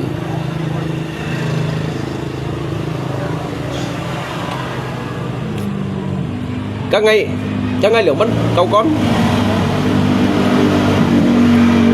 cái tụi mày trộn sen ly như nào nhiều ngay liệu mất câu con cái tụi mày trộn sen ly như nào ngay liệu mất còn kim mày trộn sen ly như nhiều hầm ngay cái câu con ngay bởi dụ bạn tụi lấy còn cái câu con lấy còn như ngay tụi mình đi ngay đi là bắn may ngay đi là bắn may như vậy kim block kia ngay như vậy kim block kia ngay nhưng ngay là bắn máy cái này trộn sen ly nhìn trộn sen ly như nào bởi vì trộn sen ly như nào đó ngay của cái thằng hay chín trong trộn sen ly như nào cái trò thìn phải bút nhìn mà trò thìn phải bút nhìn tiểu xa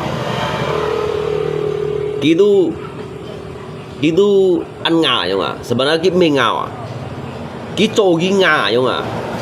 Cái trâu cái ngà cái trang ngà chứ bởi cái nhân cái lui cái tự nhiên mà cái mới ăn gì ra asal penting cái chọn cái lui lại cái lui cái chọn đó lại lihat tu ham tu sen ly nhìn sen ly soi được kiểu gì bút được kawan kan thu ngà tổ block nhìn làมันtổ sen ly các bạn hiểu tổ sen đi à? Tổ sen đi như là bây hiểu trong hình này. Đây như tu như harap, như mình naruh jadi kayak harapan. Boleh cái netizen hiểu cả như câu con này nhỉ?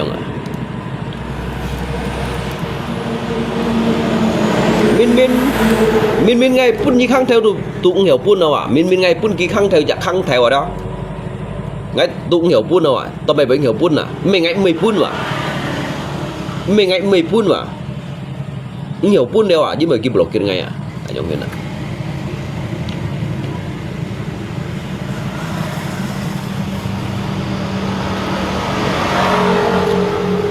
Nhưng bên kia mày họ bán nó à? Ngáp bên kia ngay tập kiến bọn đội chỉ bên ghi mày à? Ali dit ba biasa cái sắp phút theo thì mày họ bán à? Giờ mày ba truy mô ba biasa cho đồ chiêu liều rồi à? Không tin gì siêu à? Cái bên họ bán này à? Cái cả ba dùng xì dạ.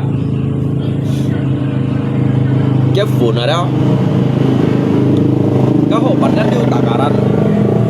Cái dùng tiếp tiêu chạy bui du nhị bui ra du nhị bui.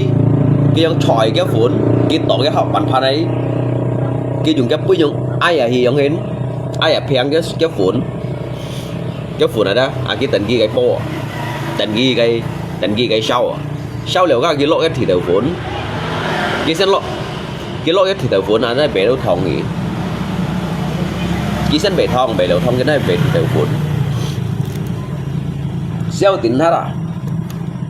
Ngay lý thì khi nuôi sao tao ngay lý bà khi nuôi sao tao, rồi chỉ như con ngay lý thì các bạn so ngay lý thì bạn có nhìn ngay lý một thân nhìn à? Cái bạn chỉ các bạn chọn đồ cái lưới gì à? Cái lưới gì cái chọn đồ gì à? Chọn đó cho bạn chọn đồ cái cổ xe lưới giống à?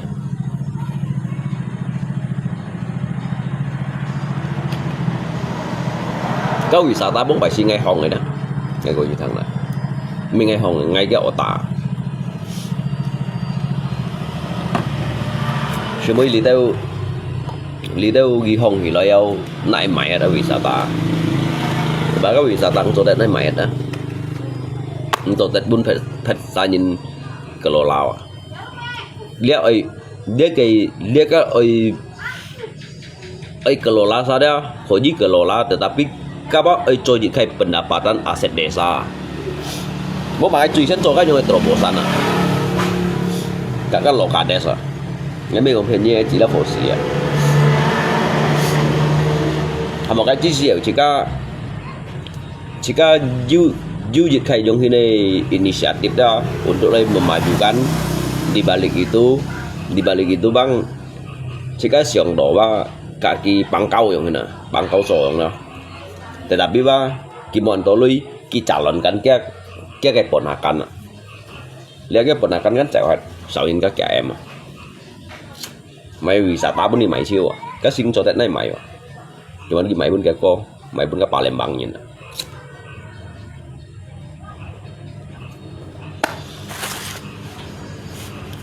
cái lý thì vì sao tao thì sebenarnya ngay cũng phải cái điều này tập trung ngay phải hay vậy ngay khơi vòng lên ngay cho lý khai terobosan cũng phải mệt lấy kampung này đó mesti lấy kampung theo cụ mùa cũng vậy à cái sự chịu suy nhân dịch san mùa hè ngay buồn gì tertibkan gitu sa ngay buồn gì tertibkan gitu sa cái mình không biết gì bây giờ gì chặt đầm bả là cả trên nhìn phơi nhau hết cái cầm còn cái miếng đuông phà mấy còn gì chặt đầm bả là cả trên nhìn phơi nhau uốn tụ lý thế này phổ nghe tây như này đó cái mà nó là thằng nào cụ thể cái thằng nào cụ thể ở trả củi như nó chẳng ngay buồn gì tertibkan gì à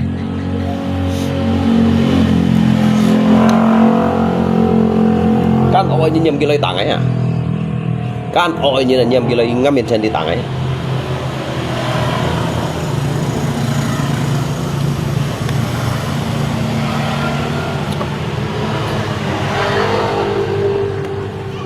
cái gì ở ngay ba tụi mình du tổ mẹ tôi lui vậy đó nó lui dùng chiêu đều rồi cho nó bảo hộ theo ngay sau khơi bị xả tài cuman cái điện này ba ngay sau đó lui bằng kèo ngay sau cả des cùng xì cái cả des ba ngay pun kì khai phong gì khai lúa đó Jadi cok kayak setengah lestari ya dah. Mang dibagi calonkan ke kayak ponakan lah. Semui lihat inti mai APBD lu inti mai lihat kayak hamdo dana desa lu itu naik kelola kayak sahih ya. Kiểu balang theo kan song ai pun emong by dana desa lu. Cái này kelola kayak sahih ya. Tu nhân tu mai đông si tu siêu à. Mai đông si mai siêu à, 6 ít mai siêu à. Mai mãi wisata mai siêu à. 6 nhân các kẻ em siêu mấy bọt không bọt hết à. Này lo sungai Bangkong na rehabilitasi ya. Này rehab cái nổ xí phải là tu slot tu phải ra cái thằng nào tu kêu tu phải là các tu bật phong đeo các tu không siêu đâu à. Mai đúng gì mày chưa có 6 ít anh nhập mày cái khối gì cái căn chỗ tổ lim chu theo cái khối gì này tệ chuột lấy cái xì kẻ xịt trong à un dạ cái đấy bưng liều bạn theo un dạ 3 bạn theo un dạ xì bạn theo à lâu chiêu cái liều hẹn đập 6 ít đó mày chuột em lăng à liều hẹn đập 6 ít là mày chuột em lăng à siêu mới giật hạ mẹ ở cả số sa mẹ ở cả số ba mẹ ở chín là như đó jadi kita sama cái lui sau đó ấy dự tới cái cô bán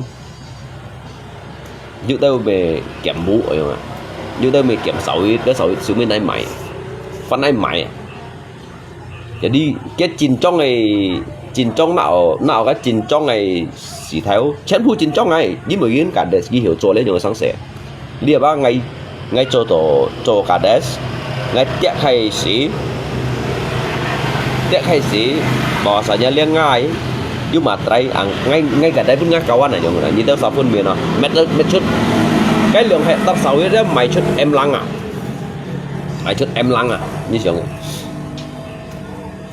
cái giang sọt dịch nhiệt đó cái nhịp cái deposit à dịch nhiệt số 70 lăng theo à sang 20 lăng theo à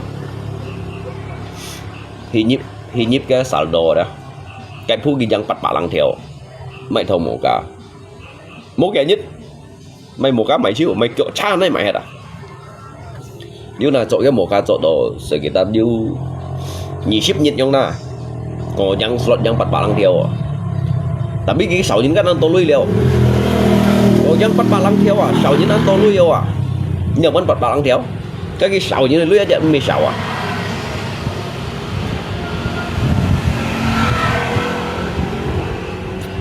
liên ngay hắn tiền sát ship theo à thành cái CFG for ballet đó họ tôi nhìn đi rugi kan ambil yang kan tu nhìn kan tutup akun ada jadi saya ditawarkan lah sebenarnya kisi cái otak cái phơi ngay luôn rồi còn cái gì ngay pun nhìn phiền này đó phiền ship theo ya nggak lopo nggak không nggak lopo mỏ nggak lopo xuống xịn cũng vậy à cái dùng các cái lui lấy bản chính nha jadi unsa ba juta còn đồ cái peran ada cái peran Kak Foto bandar tu pemegang saham Q2 cuy hene yang guna jadi ni tanam saham ni cái lui ba kilo cái rekening aja nggak kilo cái rekening jadi kalau hay còn ta các Q ta phiang phai lấy còn ở đó Q unsa atur chang sehingga hanjut tercet pacian à cho cái bút nhìn tuổi các lui ba memang hiểu tuổi lượng nhiệt tuổi liên à cái đâu nhìn dụng ship theo ngắt tùy miền như này nó hầm thấy cái nhún hồng lui một chút à hay không cái nhún hồng lui giờ hạ chốt cái chỉnh bạn theo lỗi à hầm thấy cái hin à cái trẻ xăm bạn theo mang tia đó cái nhún hồng lui bằng chút ba lên nhìn ma xem tụt akun này đã ngay bây giờ ship theo gì cái chiều ngay ông bún nhìn phiền nó ship điều đó cái kiểu lui nhà mấy chỉ cái keo cái của nếu bún nhìn cái phiền rồi nếu tám ba của còn cái chỉ chiều ngay giống chu giống xỉa đấy giống chu giống xỉa cho nó ship lăng theo lui vậy siêu song lý chung cho nó ship lăng theo lui vậy nhà mang hỏi giống cái giống xỉa là giống chu giống xỉa là giống xỉa nó tạm kia nào hắn bún cái phiền nó ship theo đèo cái mấy chi rồi jadi jangan ngay siêu cái chặt cái cả desa đó yang ngay menangkan gingai kau bang ngay cim kades sebagai bekerja dengan jalan Tuhan ya kau Hiau memperhatikan dia ke masyarakat Hiau tiga ke keluh kesah bukan hanya memimpin diri sendiri ya saya mau mencari kades itu kades yang bijak bisa mengetahui keluh kesah masyarakat bukan hanya jadi seorang pimpinan memimpin kantong pribadi sendiri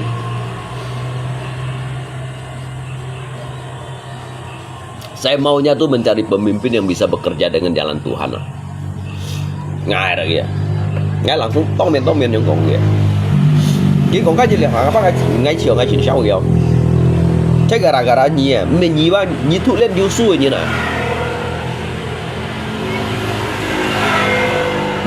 Me gara-gara kiba an ban to nyin tin ki kyung mbe tin an to nyin tin kyung hera. Nga lo pho juga. Cái chỉ sầu cái thằng ấy còn. Ngay cũng mò ngay còn. Ngày mang ỏi cũng bói không. Cái vô tuổi gần kéo sao mà tùy liều. Các chỉ bún nyi nha mà. Các cái bún nhi nha này à rồi cái thân kỹ cái điều cái mấy chỗ mày na cái còn chỉ cái chi dùng chỉ cái xe bà tàu hiểu đủ ba chỉ cái nasib ngay còn mày na ngay còn kiểu mày ba kiểu cái này sao kèm liều cái lui kiểu diu bà asli kiểu mỗi gì liệu sao hiện na kiểu thì hai thằng cái còn nên đó cái bản đất là bự cái bản đất là bự ngay cùng nhưng cái bản đất là bự như thì có cái bụng nó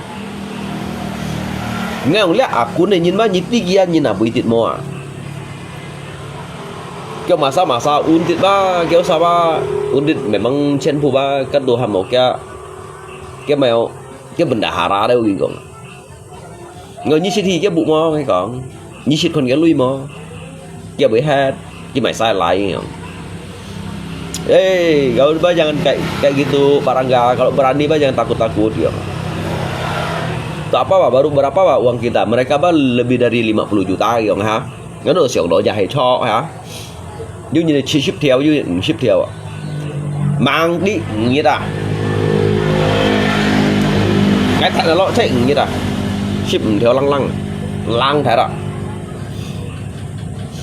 chồng có cái lưỡi với nhìn trẻ đó là còn mới chạy gì không này mới chạy gì đâu ạ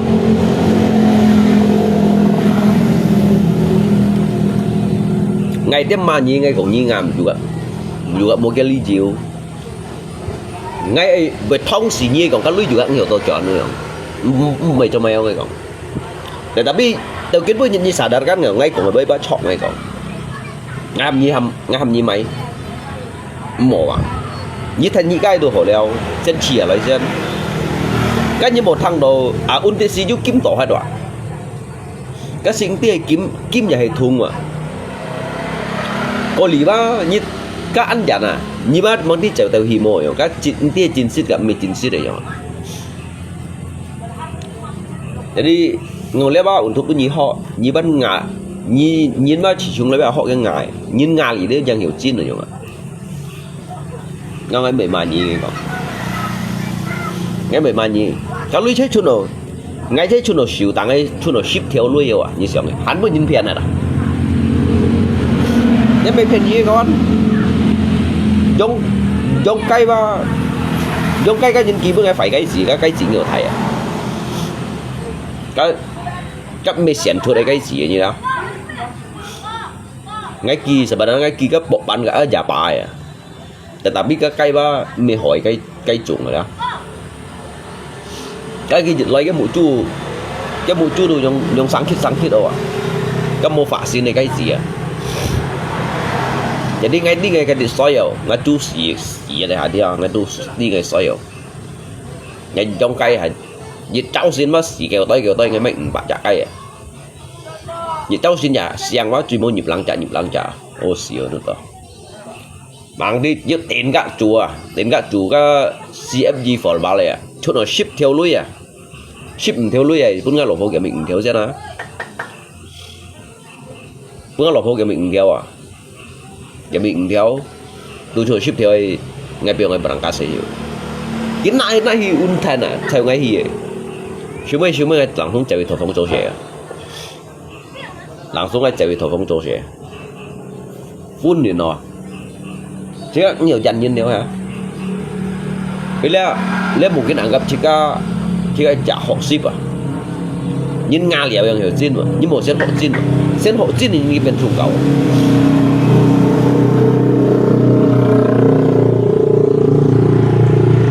Một tin gì đâu nào à? Như này dân Nga à? Như này dân Nga lý ra viên hiểu tin mà. Sen tin thì mà cái bên trung cầu bác cái tông Nga liệu vậy. Anh nhìn cái ấy chỉ chung kinh nhầm lại đã đi kinh nhầm lại rồi chỉ đó phải lên ba chỉ các bảy cho ngay cái bao liệu nhìn cái sang sẽ bao liệu liên nào đó và đi ngay cái thụ dữ su liệu ngay thụ dữ su liệu đó họ mang đi ảnh hưởng hiện cái nhận chi là ảnh hưởng họ gây ảnh hưởng liền cái lọ chuột lưỡi nhịp tốn cái đôi hàng này son đỏ loi à nhịp tốn cái đôi hàng mấy bữa dẻo lại quá ngay Nga liệu như nào đó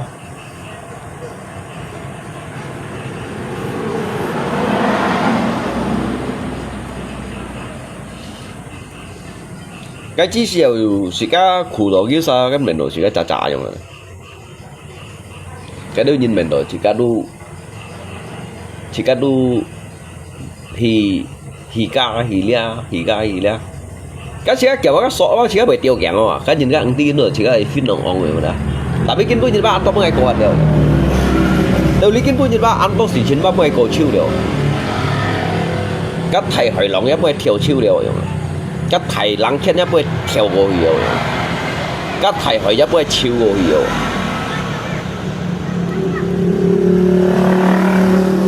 cái thầy hỏi juga mới chiêu gồ hiểu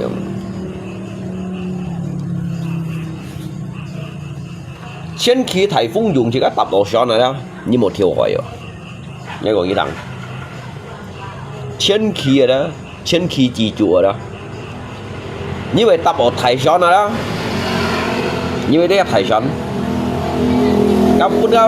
các thầy phun thầy lòng ấy ngạm kia là nhưng ngạm ở kia bị các thầy lòng đấy khỏi dí phật coi cái thầy son à các thầy lòng đó khỏi dí coi cái thầy son à các thầy lòng lấy bao nhiêu một thiểu hỏi hay thầy hỏi lấy thầy lòng lấy đó như bạn một thiểu hỏi như cá gì như kita ngali gì vậy mà như kita ngali gì vậy đó như vậy tập ở thầy cho nó đó hay tu thầy phun chín thầy lòng đó như kita như một thiểu hỏi các sĩ xin cả thiên văn thầy chẳng ai buồn sự处理baca buki mak Dèo ngay như mô comment nha mấy là mình thô các thầy sẽ được cái như mô comment à lý hà nhiên comment à lùng tầm bà lạ còn cả nha liệu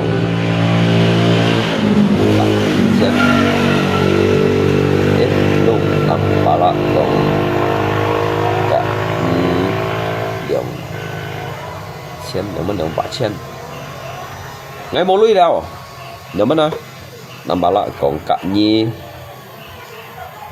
đường bạc trên lời và thổi đường bạc trên này ngay một lưỡi đâu ngay chưa là liệu bắn tụi nào hay các sở bọn ngay là thổi đồ hành như sao bạc trên một lưỡi không ngay nãy trước mới lọp thổi này chơi chờ liệu bắn tụi thời gian ngày nãy bên kia ngay còn nãy trước bên kia lưỡi ngon ngay một thổi lưỡi du liệu bắn tụi này có một diễn giả xếp treo kìa sang xe sang xe một giờ du lui nạp rồi là không đi trả sẽ chiêu vậy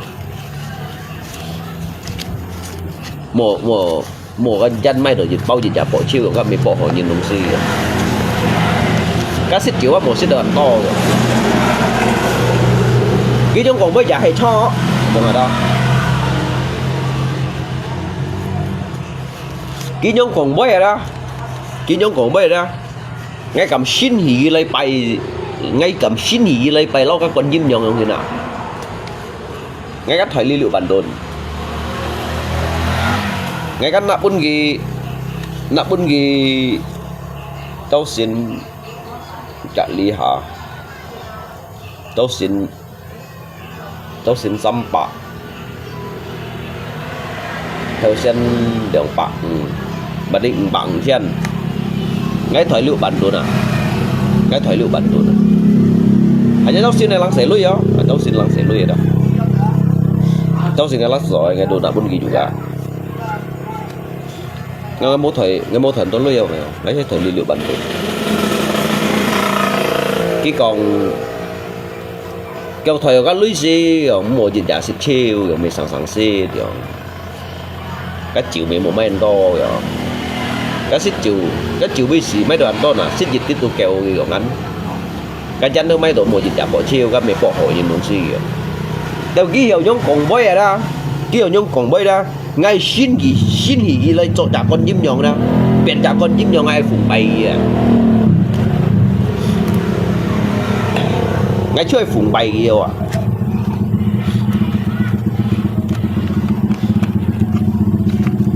ngay chú xin gì chả lâu chả con nhím nhọn không thế nào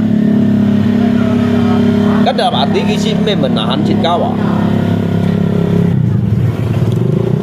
cái mẹ hầm chỉ có một chút chiều à mẹ hầm chỉ có một chút chiều à một gì chả xin chiều đó bà tí cái chỉ có gì suy ban hạ rồi đó gì suy ban hạ ta đọc phèn thùng nha ta đọc phèn thùng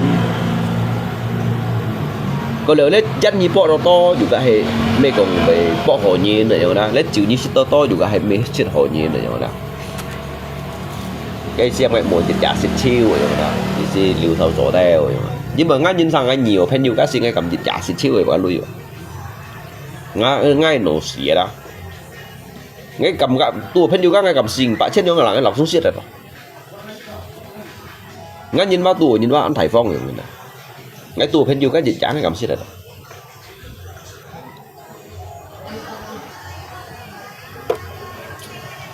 ngay sang ngay lọt rồi lăng sấy lui vậy đó hay còn ngay muốn đã bước vào lỗ phôi không người này đó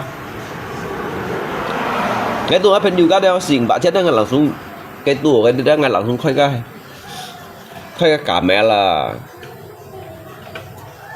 khoai cái người các con chịu à sang là bù bẹt đâu à dịch tốt này xài phát chịu đâu giống chuyện đó tới ngay trong jadi ngay thầy cô tiệt lui jadi cái cô tôi bang nak lọc hoa ký hiệu của là untuk mengasih foto show untuk mai chơi lui untuk phổ lui untuk suy lui cái lele ha kalau yang tu nak đó mấy chiêu à tapi hình như bà chân nak pun gigi siu olah à gigi olah dengan ho pun như siu ho ha jadi jika phân phối nhìn jika ở sống sinh gì đây ha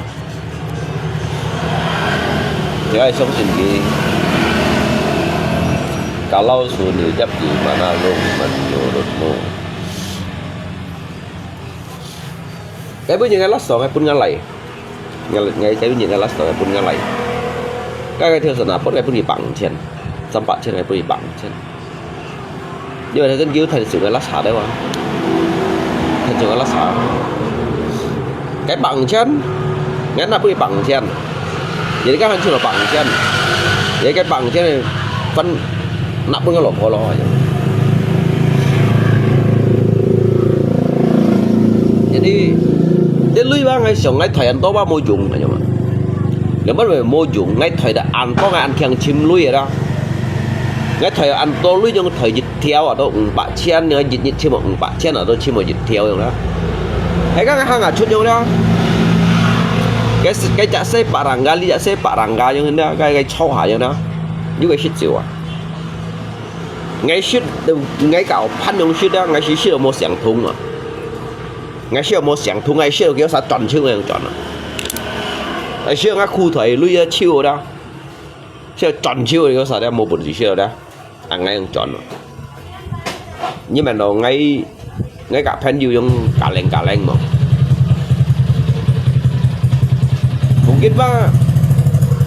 mungkin ngay phải phút nhiên đạp á các fan yêu mang cổ cái hiệu bộ ngay à hay còn ngay các fan yêu đó như chỉ mình các fan yêu à các bông bài vậy ta mới sao với nhìn các bạn đó cái nhìn các sợi ơi mệt kia ngay cái hội à đó ngay lấy cái khơi lùn kia mà như thế khơi lùn kia mà cái khơi lùn kia mới bị bà lại hả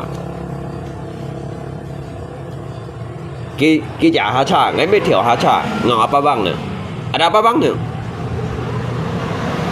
cái ngà thì cái phân đồ xong à kiến nó thòng nhìn với như thành gấp rồi đó cái nó thòng nhìn với như thành gấp rồi nè nhưng mình gấp bài giải tấm như nhận cái cha jadi cả xí lũ ăn xe xong xoay mồ đổ bạ rồi nè cái thiền nhận hòn đâu à cái ấy lấy là bắn hộ rồi lấy là bắn hộ rồi nè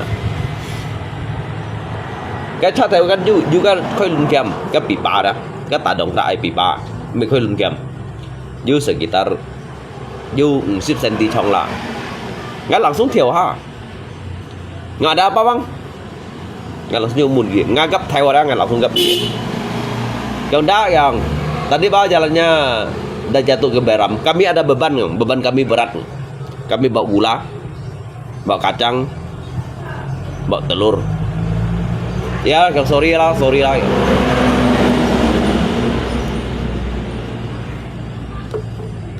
ngay mấy tí như mày như nào mày phân nhìn mày mặn tủ lăng ngay châu tạo à chứ gì hiểu à cái chỉ cái chuột mồ nó đó ngay một con đến hiểu bao nhiêu ta ngay dù các mấy bao nhiêu ta cái chỉ lại xem không nào ta xỉ cái chứ gì hiểu à mấy phim như này như mấy bài giải tấm chú giọng à kia là mất thiên ho rồi nó mất ho bèn nổi rồi bèn nổi cái thế sao các cái khung cha cháu ly cái khung cha ba ngay ông một sắm nhìn thịt cá chỗ cha như này đó ketika hay còn thịt cái cha đó giúp bờ bạn đó một sắm nhìn à sắm nhìn ba như sắm nhìn này đó như có yang chọn ở địa rồi hay ngắp prinsip chỗ cha ngay thế nhung hay ngắp prinsip ngay chỗ đi đâu trả cha rồi nữa hành vi sản nhân ngay chạy trong dù là kantor cha rồi nè ngay tay 13 ton aja daripada ngay tiết lộ Beram ngay goyang ngay sen chong si à ngay mới sắm lít thau một phía à ngay chong si goyang này rồi ngay prinsip chỗ cha này rồi cái đó chứ bởi chỗ cha gì đó cái miệng ba chứ cái lun tặng này rồi cái lun tặng này được cái miệng đấy chơi lun tặng này như ship của ton này đúng gì đó như vậy hà lọ các Beram như cái cha kỳ tô hà kun tèo lọ ấy chủ răng tuổi mọi người như thế bị biển hết mọi như mấy còn biển hết hai nhà nhung tròn hết á như tụi mình xì à cái nhìn theo chỉ cái lũ châu chồng kia nhìn theo chỉ cái lũ đó chỉ có một sầm cái chéo lọ ấy 15 tuổi ngay chỗ trang cái một sầm như này ngay xịt chỗ gì chẳng cha cái hỉ lụa cái theo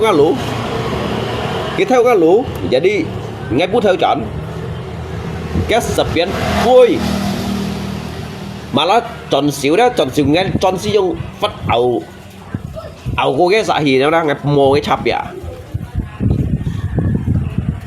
tê được nêu à tê được nêu ngay sản đấy chọn cả cái lỗ phô đây nhưng mà cái lỗ phô như vậy luôn ngay chỗ cha ngay mồ sắm nhỉ à sao ngay hàng ngã lũ như theo ngã lũ đó ngay chỗ dùng chọn ăn dịch trong dùng chọn ăn đó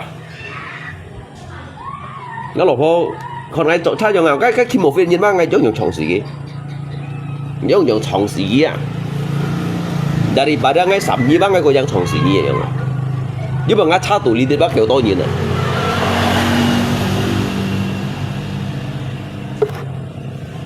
chỗ cha sẽ dùng nhà lý mà chỗ cha dùng trả tủ rán mà cái gì theo ngã lũ bác ngay chọn như bác mới xa lạ đi trong chọn cái chú mới chọn ở đó một cái chú mới chọn ở đó éo xong bạn tặng này cái chú là xuống éo xong một cả tặng chọn kéo tặng xuống éo xong gì Adat lúa ao à cả cái châu ao à còn Adat các Adat molo prosedur ya molo cak binu adat ya molo cak kepala adat ya molo dewan adat ya jong ao à nhớ sao cầm cái sao ao adat em mới ngay cầm cái ao à ao adat ya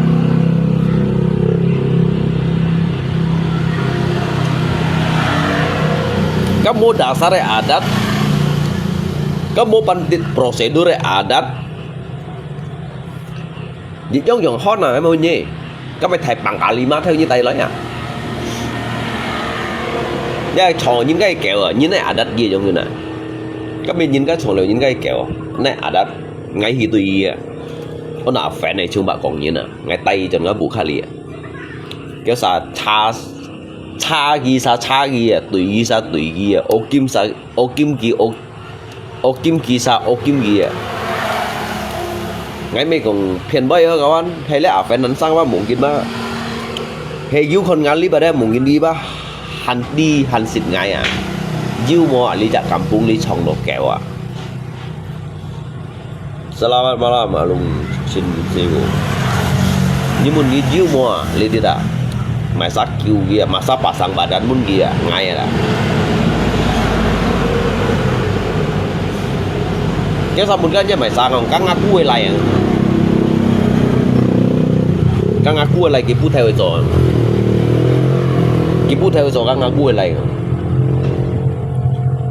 cái là bắt đầu rồi nếu như nhìn đi let me cái jalur ngay còn nếu mà cái jalur ngay còn nhưng một cái còn lấy sang sẻ ngay còn kalau cái nhìn xiết á mà sao phải cái miệng nè các kẹo miệng bằng kiểu lôi ngay còn cái gì theo kẹo á chẳng số lượng bạc trên này ngã cái sao trong cái phơi chiết bạc chết à ngay cầm tôi Adat ngay cầm tôi à trong cái phơi chiết bạc chết à cái kiểu mà đi trồng xiết à cái kiểu chỉ ở trên tôi thì là để như tí trong ngày tung xì à tao mày như mấy này thản như là thò như là cái môn gì như cả cái urusan ngay còn như còn masalah Adat sáng sẽ các thầy kepala binua Adat là như sẽ nói ngay còn bây giờ cái kepala binua ngay còn sẽ các kepala binua aja ngay còn nhưng một sosok adat datang senyum nhưng một kalau thông nhìn mà như sosok adat ngay còn lepas tidak sesuai cái prosedur tidak sesuai à bon chen mungkin dasarnya honlak le adat li cak nyin ngay còn kalau senang ke polisi aja ngay còn ke polisi aja supaya kan polisi yang ngerti ya dia như trong chu trong kẹo aja ngay ngay trong trong xì à như trong à ao đều phổ là thế là cái gì đó hanya yang cho mỗi những con kia bơi kịp những cái buổi chiều à kịp những cái buổi chiều tapi ngay còn người bơi ra juga chọn lia đó thế dịch sai những cái xong ảo cái tôi cầm cái xong ảo nhưng mà nói về cái như mình nói về cái là gì đấy nhưng mà nói về cái là gì đấy là gì cái về cái kalau kỳ chọn ngày sao là ngày cái gì nhưng mà nói về cái thông nhìn mấy thông nhìn ngay chăng kalau hay cùng ký chót ngày sao là ngày chăng gì tapi hay cùng ngày mười sao lá cái nhầm lo bông á cái ngã thìa chứ gần tại bầu à nhầm lo bông rồi đó nhìn cháu gần tại bầu cái ngã thìa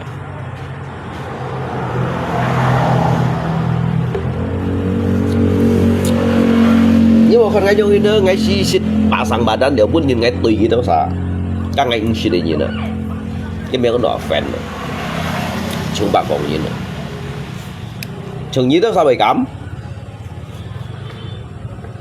tapi nhớ sao cầm anh đi lại tapi ngay cái chỉ cái đấy juga thiện ly juga thì ly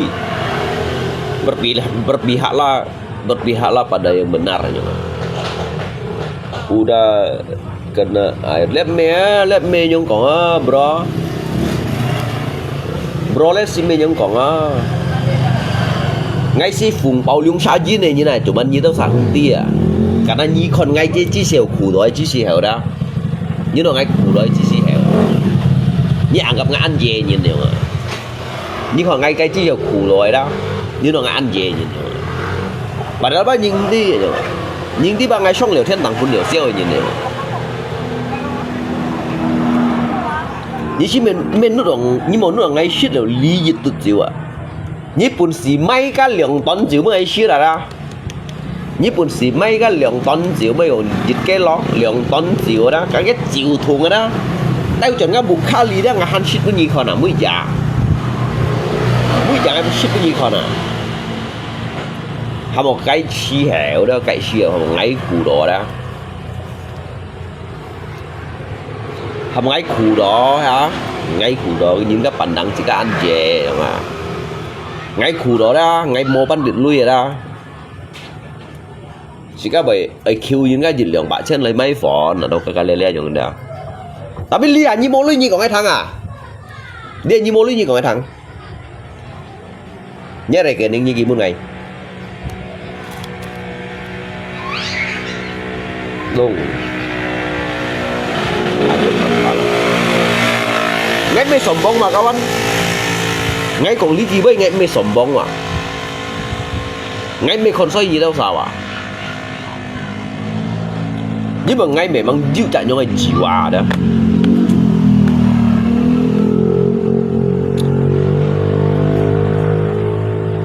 sao chứ bạn ngay sao hầm như trong những thầy sang tiện东西bỏng Ê, mày vui xí hết à? cái thời gian mẹ aduh hả Coba barang-barang yang saya itu tadi kemas. ngay bây giờ mà sao cầm theo东西ngay tạ bao cái theo nào tạ bao chữ à ngay mình ngay chỉ想hầm cái dầu bỏng này cái ông bị vui xí ra cái vui cái lượng hả đó ngay tụi mày bịa xí bật tèo mày bịa hiểu nè tampala aja alung takut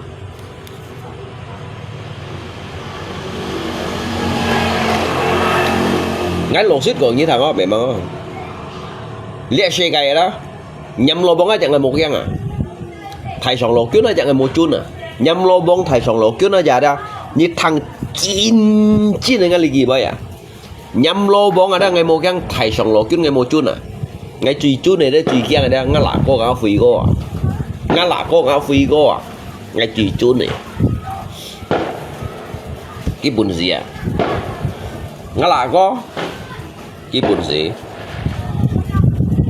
à ngã nạ bùa xong rồi ngã nạ bùa rồi à trong lia nhí xong ngã lép tụt tập ba nhí xin theo đó như một hồi chín bì đó ra ngày ngàn này tôi sẽ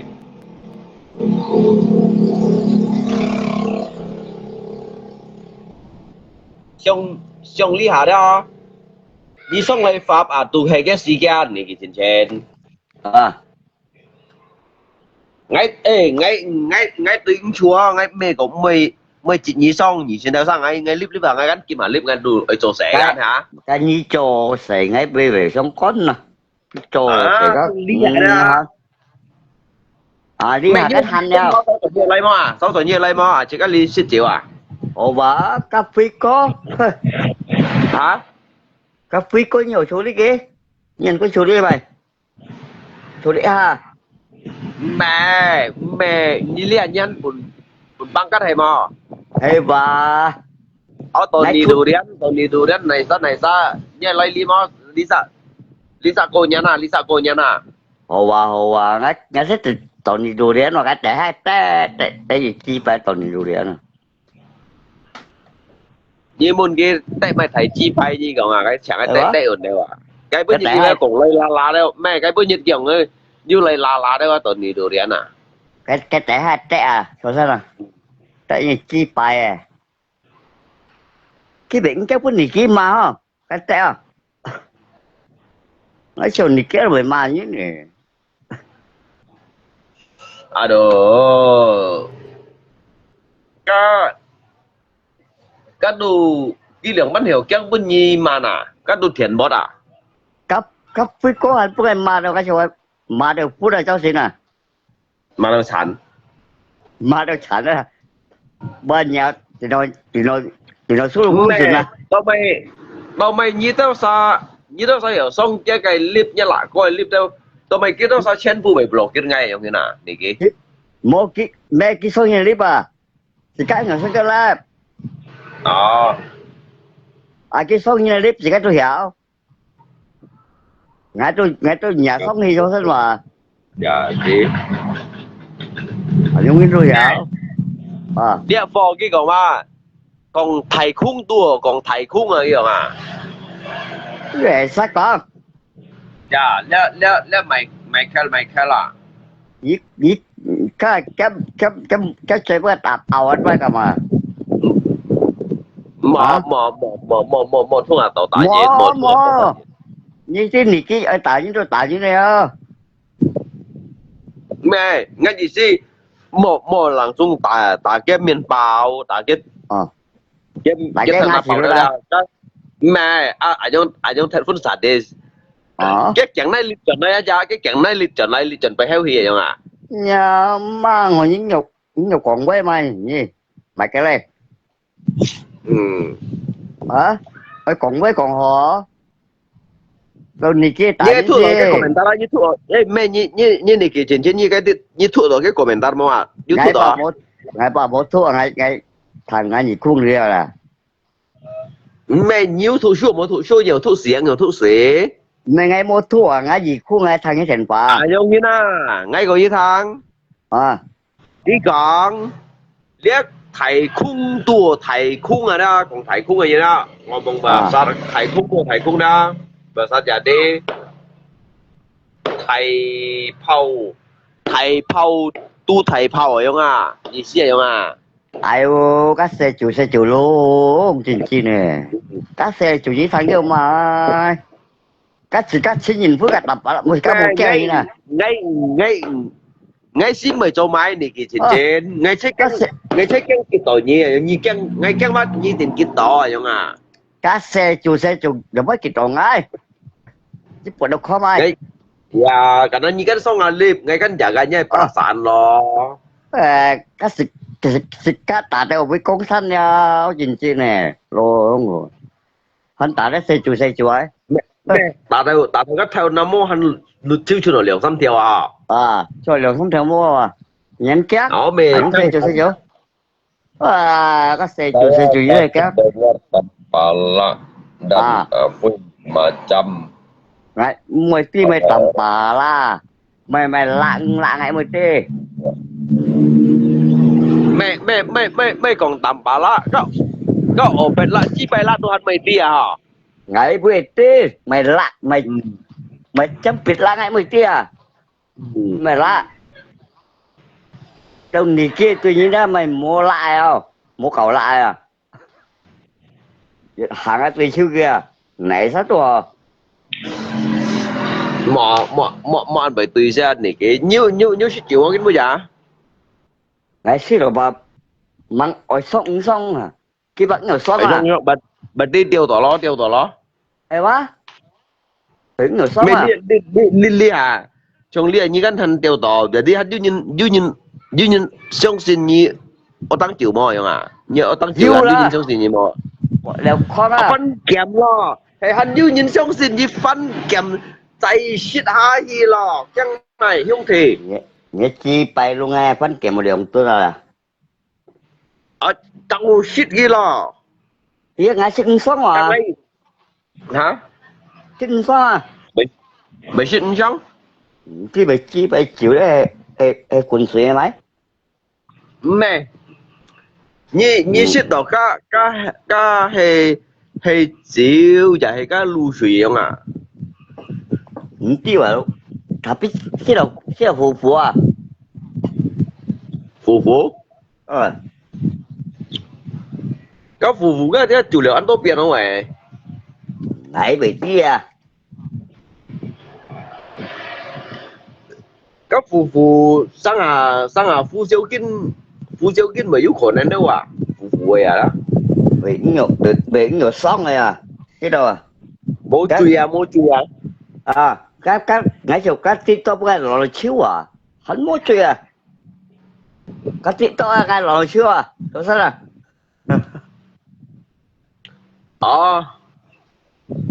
Nhi Chứ hành nhi một nhi chè. nhi lấy đi sau rồi ngay mấy bên như cái dịch cái lò bạch bạch đồ này xíu Hiểu không? Để bị nhiều xót ấy.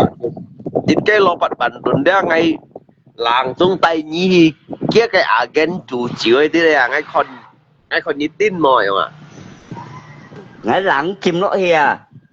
Nhà nhi về mày.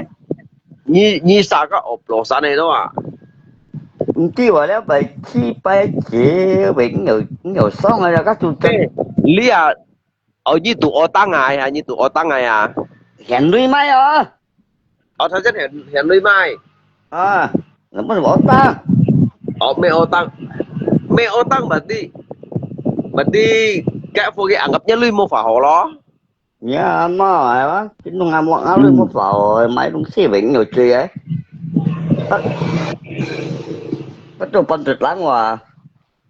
Có cái ê ôi, như trong xin món này cái chuyện ôi, trong xin á. các theo biên chiều đó À, các nhìn các biên liệu xin kiểu liệu đó à, nếu biên liệu bản nhân lang đó như này xích cái chuyện nó xích vào cái chiều à chỉ có còn kinh tương kinh kiểu kinh khen ấy, hẹn này lắm. hay quá không phải cái lò bay tôi thì cái lò bay biết cầu gì đó lò bay biết cầu à Nghĩ nghĩ thành những con kinh tương kinh kiểu đó kinh khen. biên cái gì ngay chỗ chỉ bản nhân cái cộng bên nhắn vô ngay tay chọn nói ra À, ngay là chọn này nhíp lôi dịch thầy kén à dịch kén à kén lăng à anh tốt nè. 30 lăng cái lò à Ồ, bạn tốt. Sam 30 lăng cái lò berarti kan 30 militer cái chiều à phát chiều à như thế à À, cái ali dit ấy chủ chiều ấy như này đó cái nhiều chủ xuất trong cái những cái chiều mùi à một nhìn con kinh tương kinh kiểu kinh quỳ hoàng cái tao mà chỉ bay là chịu. cái kia giống à cái chiều hay còn cái hi mô chốt à sao như thảo nó họ đó thảo mi đó cái gì biểu như bên bản nhân trong chiến trong hồ sơ đó chiều à Cái chỉ như rằng mà đúng không? như chẳng có bên đây cái alo mày biết cái nhìn都很sang sang à Để mà chỉ có còn kinh tương kinh kiểu đó kinh khen rồi. hay chung cái đó hay chung cái ấy này cái À, hay吹chung cái đó cái chiều đó như đi kia đâu mình mày là à, đúng rồi. cái trụ cái này chuẩn khung cái này đá loại trụ con tuổi cái này chết mì à cái tên yêu sang lượng sắp đã nhất kia phân kẻ mấy chuyện à Thấy không? Các ngày trước các ngày yêu còn nó, à các ngày yêu còn nó có. cái chiều rồi biến sạch à biến phun sạch đâu yêu biến trang sạch đâu nhỉ mà Thấy không? Các ngày yêu còn. à cái chiều đúng thế cái chiều như này máy lọ này tuổi đó cô hồ shit rồi như trong xin mà Cái mấy nay tụi nó cái chút gì dọn à. à như sẽ thằng cái nhìn cái chiều đó còn dịch bạn nhân cái đường lì dịch bạn nhân này à cái dịch bạn nhân sau chỉ cái nhìn cái xin rồi dịch bạn nhân à Có hiểu à. Họ mà. mấy cái chỉ cũng theo đường hai đó cái dịch bạn nhân chiều cái xin đi kiểu quỳ à như thế à dịch bùi à hay chỉ cái sport tuần dịch đi lưới đây 2-3 條嘅咪啊 Cái gì hộp quỷ hả? Nó học được không thì cái cạnh đi cái chào ship thì cái nhà thì chào thôi cái về tiêu là cái何朝咪最演呢張線冇人嚟嘅真真 hiểu sống sống này thêm mà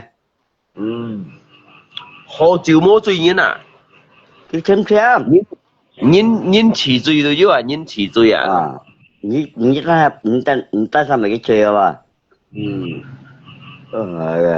trong ngay cái mỗi ngày mỗi ngày都先何朝啊 ồ à gì dòng ấy bả 因為啱拍照咧啱先到安何啊 ngày phụ như chết bọn đi chết chịu Hả? mua sao con ngày phụ như chết bọn là 咩演掹出生何啊你嘅 một quay ở chẳng đó ở chỗ đó Deh, besok lah lanjutnya. Apa motornya pulang ya? Hah? dia kasih kau ở chỗ đó kasih kau ở chỗ đó lắm Nhân giả bút theo đoàn chứ nhìn này chiều ngày nhân à? là tận trước đó thì cá hội như này sao cũng xem hắn này xin đến phơi mày Mỗi sự mà nó cái bút giả ngay ấy là một chỗ xe ai. Hắn điêu kẻ bạn trên họ liang à nhưng mà đã. mày chọn của lo hiếu sĩ rồi sao Ai để nhà mang hỏi.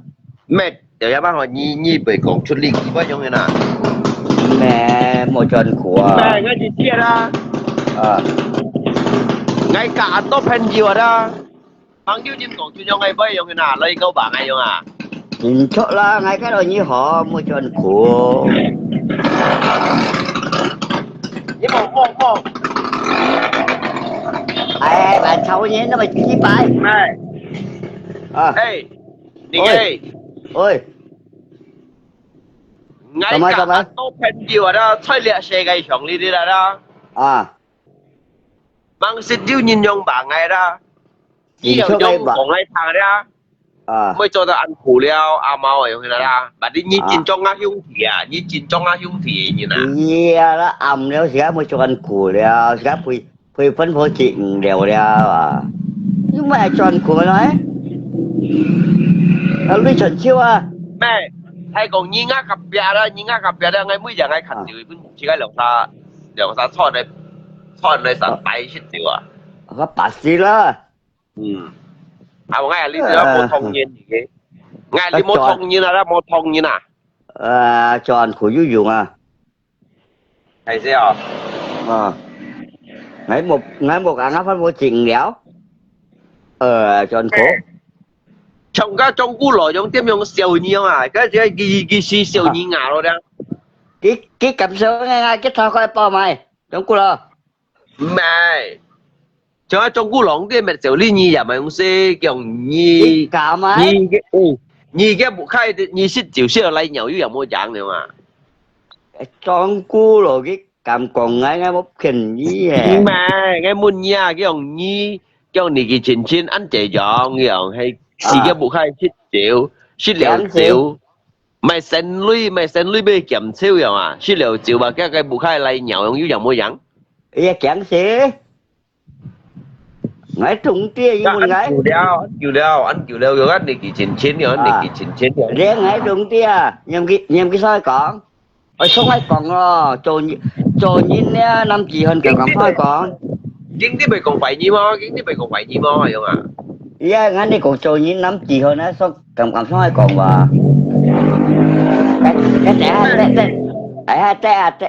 trẻ chi bay bay còn như cái sẽ thi liệu cái vụ án không phải như cái sẽ hiểu cái vụ án ngay bà mua lo như mua lo một cái nhãn chửi nó là kiểu ngay mua lo cái này sẽ nuôi cái 병 rồi liệu chỉ chân tuần mà sao cái giá xe不能做话便宜到死啊mà sao à trong cú rồi và lại sao cho có mày sẽ tapi mày cái bữa nhiệt cái mùn ngày ấy mò cái mùn ngày ấy chuột trang hồng cho bao giờ hay gì cả muốn hai toán khổ cái tấm tả bò đó dịch chạy nhất ship bắt theo mày lá chẳng có cho mày là xe cho lá nhị trong sinh đi ship bắt theo mày lấy hàng ngay mùn nhị sen ta nhật cung nhật chạy nhất ship bắt theo à kia mùn ngày ấy thành kia cho mày không à nhị cho mày sẽ ship bắt theo cái bút nhỉ mới còn nghe mồ rồi bôi là ngay ngay cho bỏ phiếu cả bà ba gì ship theo hắn phải xin phải mà hả gì ship theo ngay khi cả gì còn xin đây bơi hả ngay đây còn xin ra cái gì ship theo sao xin này sao ra ngay đi trong cú lòi trong mò hay còn trong cú lòi xong trong cú lòi như này trong cú lòi chi bay như nào hỏi như là lần nghe mày là nó hiểu ngay cả trên với lò néo à chứ còn nhỉ Này, tapi nyi mau tùy trên nhìn với là ngay tươi đều à cho xin ngay tươi đâu mẹ trong thì kan mau gì xí yang tùy mẹ ngay trồng mẹ còn ngay ở màu bài bụi còn cái livre ở màu bài bụi thì còn nhị bún cái sọn nhị hoang kép nhị lọ cái kêu hát tuổi nhân kia đó sổ nhiều quá ừ à sọn nhị chín hoang chê mang đi sọn nhị hoang kia chút ngay cái Shanghai hải ban cô liao mang đi như bữa sọn nhị hoang giờ hạ kít đấy nhị cái kép hát tuổi thì như nào cá sổ nhiều hơn chín chín này cái xe chủ ấy ngay đây còn là luôn chỉ có một túi xe chủ ấy mà ở càng cầm túi xe chủ ấy mà cái xe chủ muốn này tôi anh nè rồi rồi cái số cái chuyện vui đâu à cái xe chủ với tôi cái đâu phải ở hay gì ủa à chị nhìn với chị kia nè hay bà cái này kia ra cái trục xe chủ ơi nên ngay từ cái trong cú lò thầy chủ à đi bay bên trong cú lò à cái thầy chủ nhiều rồi à cái sư phụ juga cái sao yeah ngay xe tiền chứ bà mẹ à Phi哥juga係師傅啊，你冇用過咩啊？好thầy chi bay sư phụ thầy hảo sư phụ à cái mà sư phụ佢係師傅咗，佢跟做貴師傅誒。nhà mà hiểu cho quyền ngay hắn mang trước hàng cho à ngay còn ngay cho à係共冇Phi哥啦，ngay chiều juga新橋有冇咩啱咯？cái anh tôi nhìn phải lộ quỷ anh tôi quỷ bị chỗ hay không? mua aman các gas phải chiêu rồi càng to còn mua aman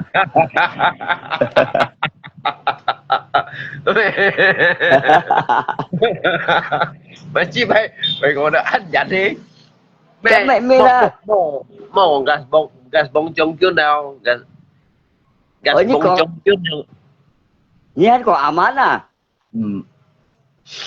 các gas chắc đâu phải với nhà siêu quả là aman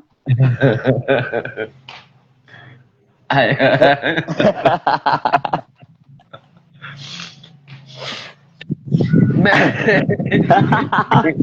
như vậy ăn cảm giống cũng vậy như vậy mày keng xà kêu liềm nhung à ngay nì cái chén như nào mẹ mẹ nga phi cô à chim nga là có chim nga phi cô nhiều tay cái gì mà phải ăn dần mồi không à phải ăn dần mồi ngay bị tia ngay mang gì sang cười không à mẹ lâu gì ni mới kết nhau cái nào phải ăn dần trong tươi xong tươi ha các mồi các kính khiếu này sang cười giống kính khiếu này các chủ mấy cái cách ayo các cái đồng trắng cả mà ví dụ mà những trong này kia bạn đi các mẹ muốn kem kẹo các mấy mấy ra các trong này kia còn này kia ngày một phần nha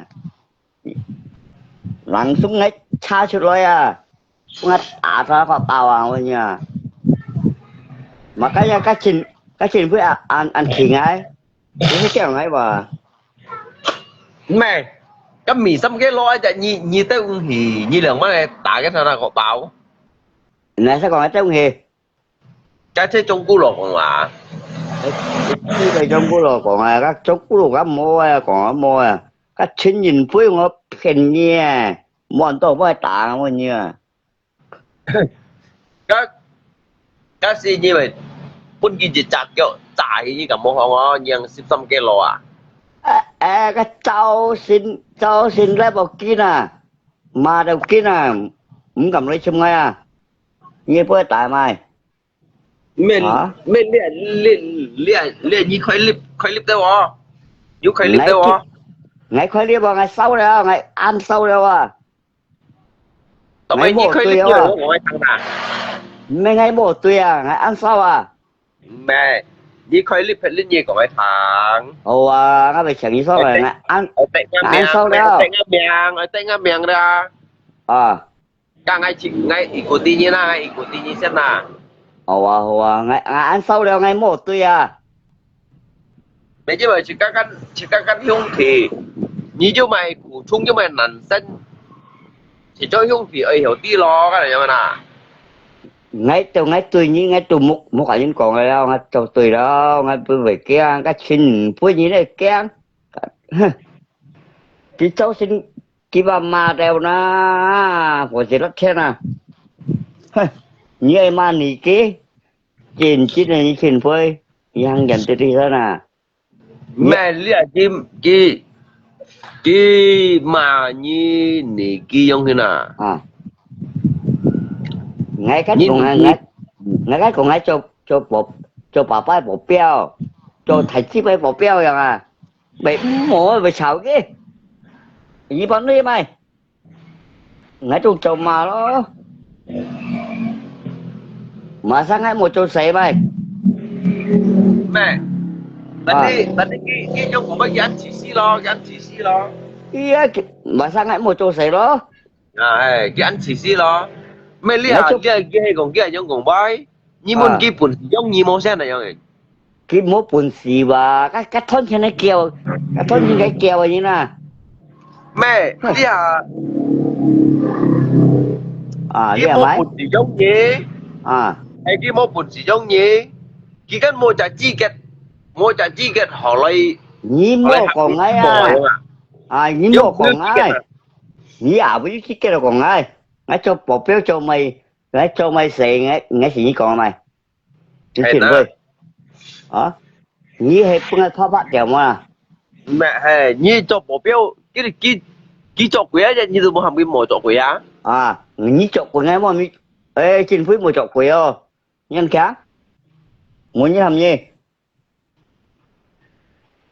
Cái cái mồi đồng sĩ cái thằng cầm cho出嚟啊？cái片như này đó như này hắn này cho出来啊？cái mồi đồng sĩ cái tôi thằng cầm cho出嚟啊？你几百啊？不要贵咗，真真啊，你咪贵。特別係講要貴合作啊，我近như mấy xăm em bàn à貴gì chả?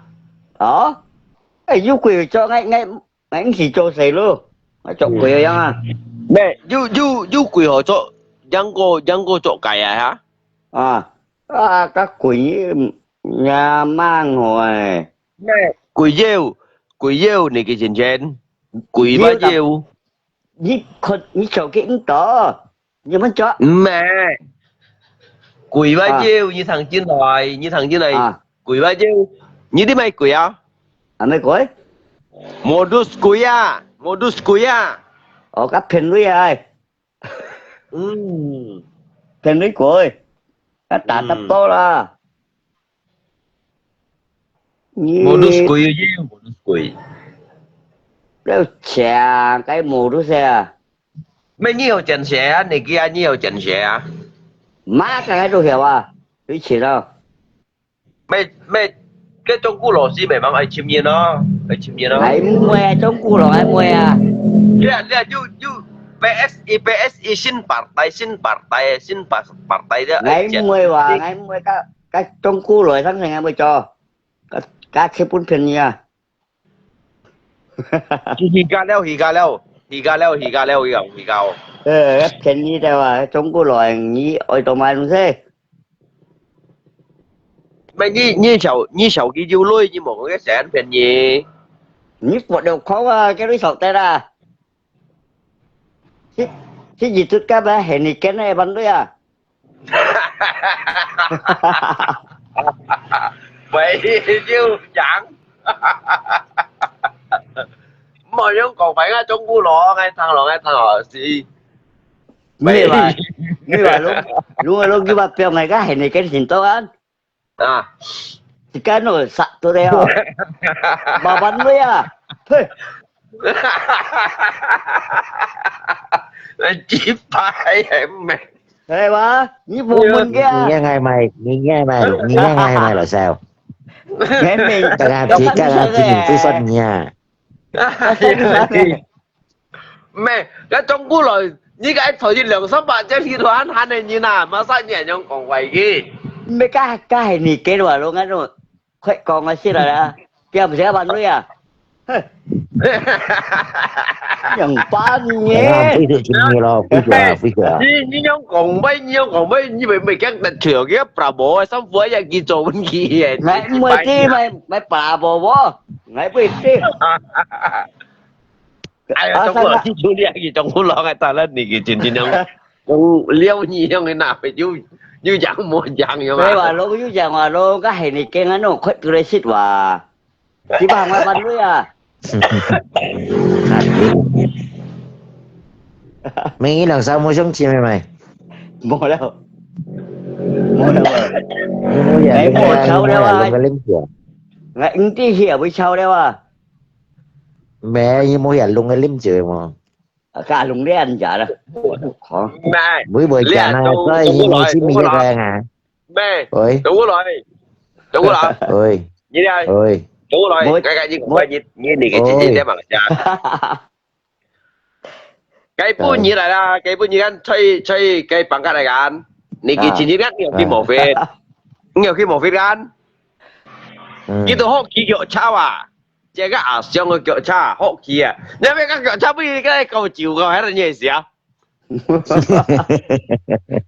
mày chi phải như này không cái nào các kiểu cha Một xuống anh đi à chứ mấy bên lượng tốt chiều khăn cho na một tập với trong cu là như thế anh họ rồi còn các bạn theo cái như còn như vậy phải liên như như họ đâu ấy một cái cái đấy nữa bao nhiêu na các cái kiếm bị bóng mò đặc biệt trong cú lòi trong cú lòi chỉ còn đầu xin 13嚟juga cho như này cái chuyện đó mấy này cái chuyện hay gọi mấy miệng ấy mấy đời mi miệng anh như là cứ cầm cái gọn như là bạn chết người vấn gì như bác một theo cái sân nôi cái sân này bác tụi đi ban parkir này cái sân này bác tụi đi ban parkir này các bà tiêu bằng kêu cái bộ à cái gì bác tổng quá một tay đồ quỷ chịu với nhau. Nhớ là thấy chịu với nhau bà tiêu à, chị gì chứ? ê à biết không duy nhớ cái sao cơ Muốn con kia à, anh kêu muốn con kia à. còn ngày cô trùng nhắc tiêu cái hàm mẹ bay nhàn cái hàm mẹ bay nhàn này ngày trùng tiêu bà tiêu không tiêu với con đâu Nhưng muốn lính chưa này kia. lý một nhiều xong mà nó mày chỉ 7 triệu à Nhưng mà hỏi rồi phải không? mẹ nói chỗ cái gì xin lý mộng chui à nhà má hỏi các bà long đồ mày bút kia tăng lên à mày đã cái chiều đó dịch bụi đó làm không chậm bút cái aqua thủy đó dịch thay đồ ra cái lỗ quần suy mày à chỉ 7 nhiều chơi ấy Bạn tính muốn sai chịu không bị cái này. mấy về sao hiểu trong cô nói hiểu chơi đép vĩnh lý phú nhà vĩnh nghèo à Bị cái này. thấy quá vĩnh gì giỏi ấy Bạn nói gì ấy? các tôi sẽ là vẫn tốt vào à ado nige ôi tao mày luôn có thấy còn ô tăng hay chịu mày mang cái rasa mày mang cô bê đà nên này vẫn hiện nữa ở chia mẹ anh nhớ đấy hỏi như bốn nhân mô tô sẽ à bốn nhân mô tô sẽ như chọn đâu tụi mày em mang ăn bún rồi mày ngay mấy còn như mô lôi à giờ đấy cái bữa nhìn như cái còn như ô tang như cái còn ô tang á nhí bộ đẹp không là sao tăng cái gì liền là sao tăng cái gì mày như bẻ sai giờ ô tang chữa một chút nàng cái mô tăng à đẹp ô tang nào nhân kém một cái nhớ lỗ bần băng hai đó nhá mày nhớ lỗ bần băng hai đó cặp bún thì cá sao chút mình tụi mấy đồng tôi rồi nhiều cái một siêu chè chích là luôn hả nị kia ôi cái ngay chuyên gia xã hết rồi đó à cái gì xoay à chứ chẳng còn nghe à để xin mấy phần nhớ cái trong cú lỗ mày ti bỏ cái chín thịt ôn dài à mỗi chả chốt rồi hả còn như bây giờ cái thịt mấy chiều đó còn như bây giờ cái thịt mấy chiều đó à còn như bây giờ cái thịt mấy chiều còn cái lỗ quỳ còn cái bây giờ giờ hảo phun cái chiều như cái mấy bàn tột gan chi bay à biết mày bắn tôi đây đeo đi hả Ya, còn cái gì xia anh kiểu đeo như cái máy bàn tốt kìa. lý hả tôi dịch tôi đây à Cái biết cua, bắn tôi đây cái cua ngắt kêu gong, ngắt thải kêu gong, cái cua ngắt thải kêu gong. nhà lùng chín chèn phên như nè nhí cô giang như Trong chàng cua phên tôi đây nè trong cua lọ. cô giang như hê bà này cái con hê bà thấy không mấy Hê cô bà. giang như chàng phên phên đây nè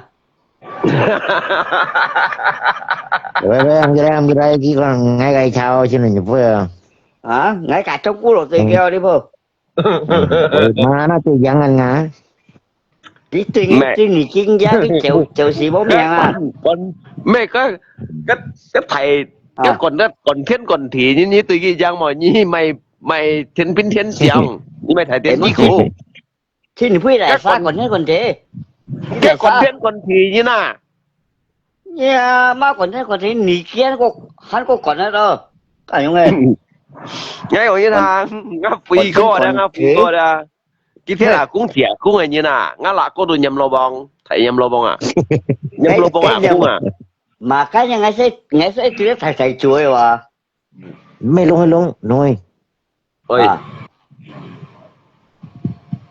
như còn ý tao mày trong cô rồi còn ấy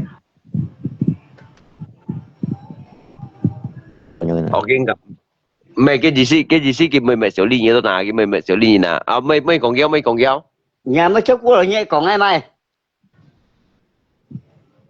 ai xí chính nhiều phơi mà sao bốn nơi gì dùng à cá đi chè đi mới kia cái kêu như thầy chi bài à ngay cái phát triển tao à lẹ anh tối giờ cũng đi dụ mà anh nhong na cái này lùng xin này cái lý tao mới kia kêu thầy chi bài à kêu thầy học bé đây mày mẹ nhong hoàng mẹ nhong hoàng này cái mẹ nhong hoàng này cái à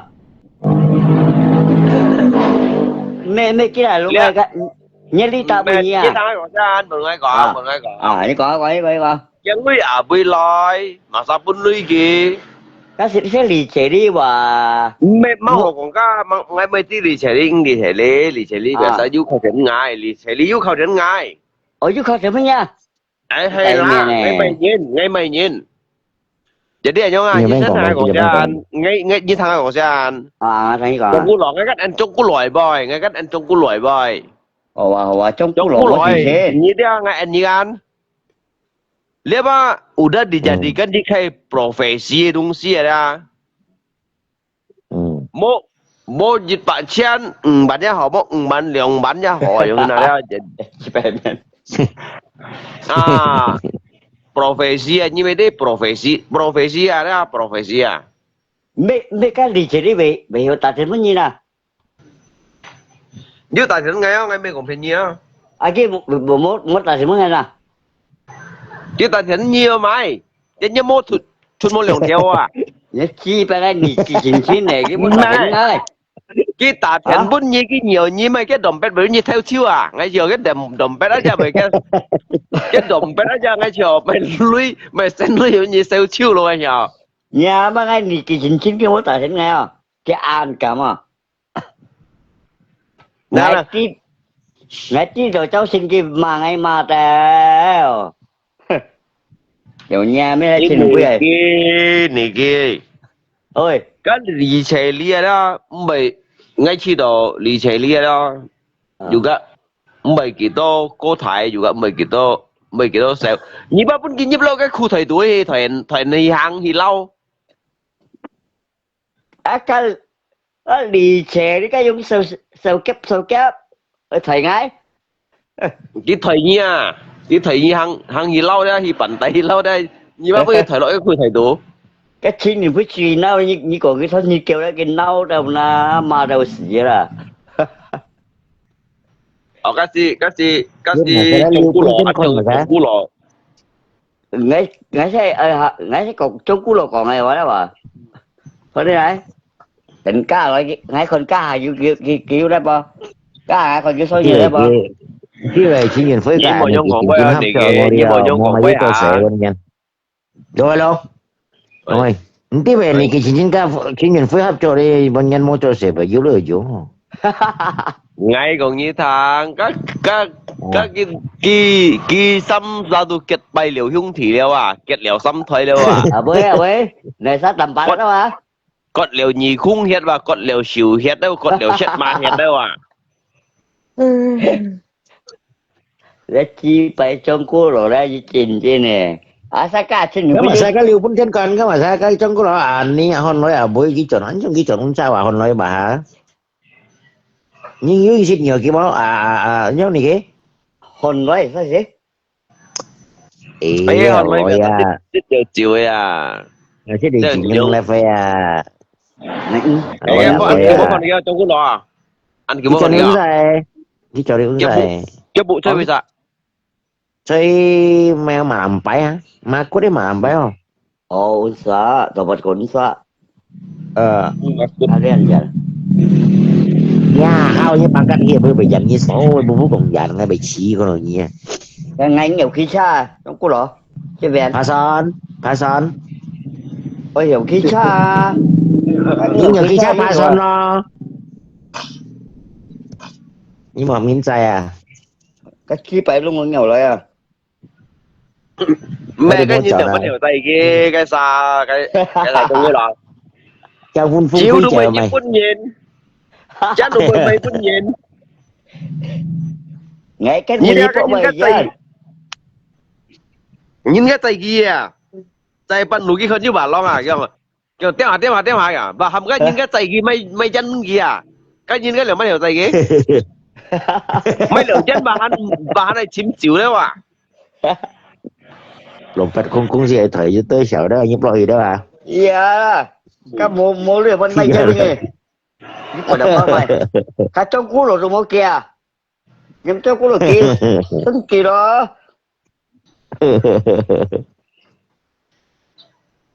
Bọn này nhất mua cho sẻ của thống nhân cái này kết mua cho sẻ của bông. Mua sẻ cho mày trong cú rồi. Pion cao cắm cái mới cho ông chúng mới tụi nó à. Mê rất sáng chuyện này mày. Kaya ngay bắn trổ lên ăn chín cho nó ổn lông cái ăn chín. Ngay thằng cái đó cũng. Tapi ốc lông cũng bởi chuyện nè. Giờ cho ăn cắm cây là mới cho của dân à. À như còn dùng xe đôi chuyện á, dùng xe à. Tụi mua ra. Dưới tới dưới hả? À dưới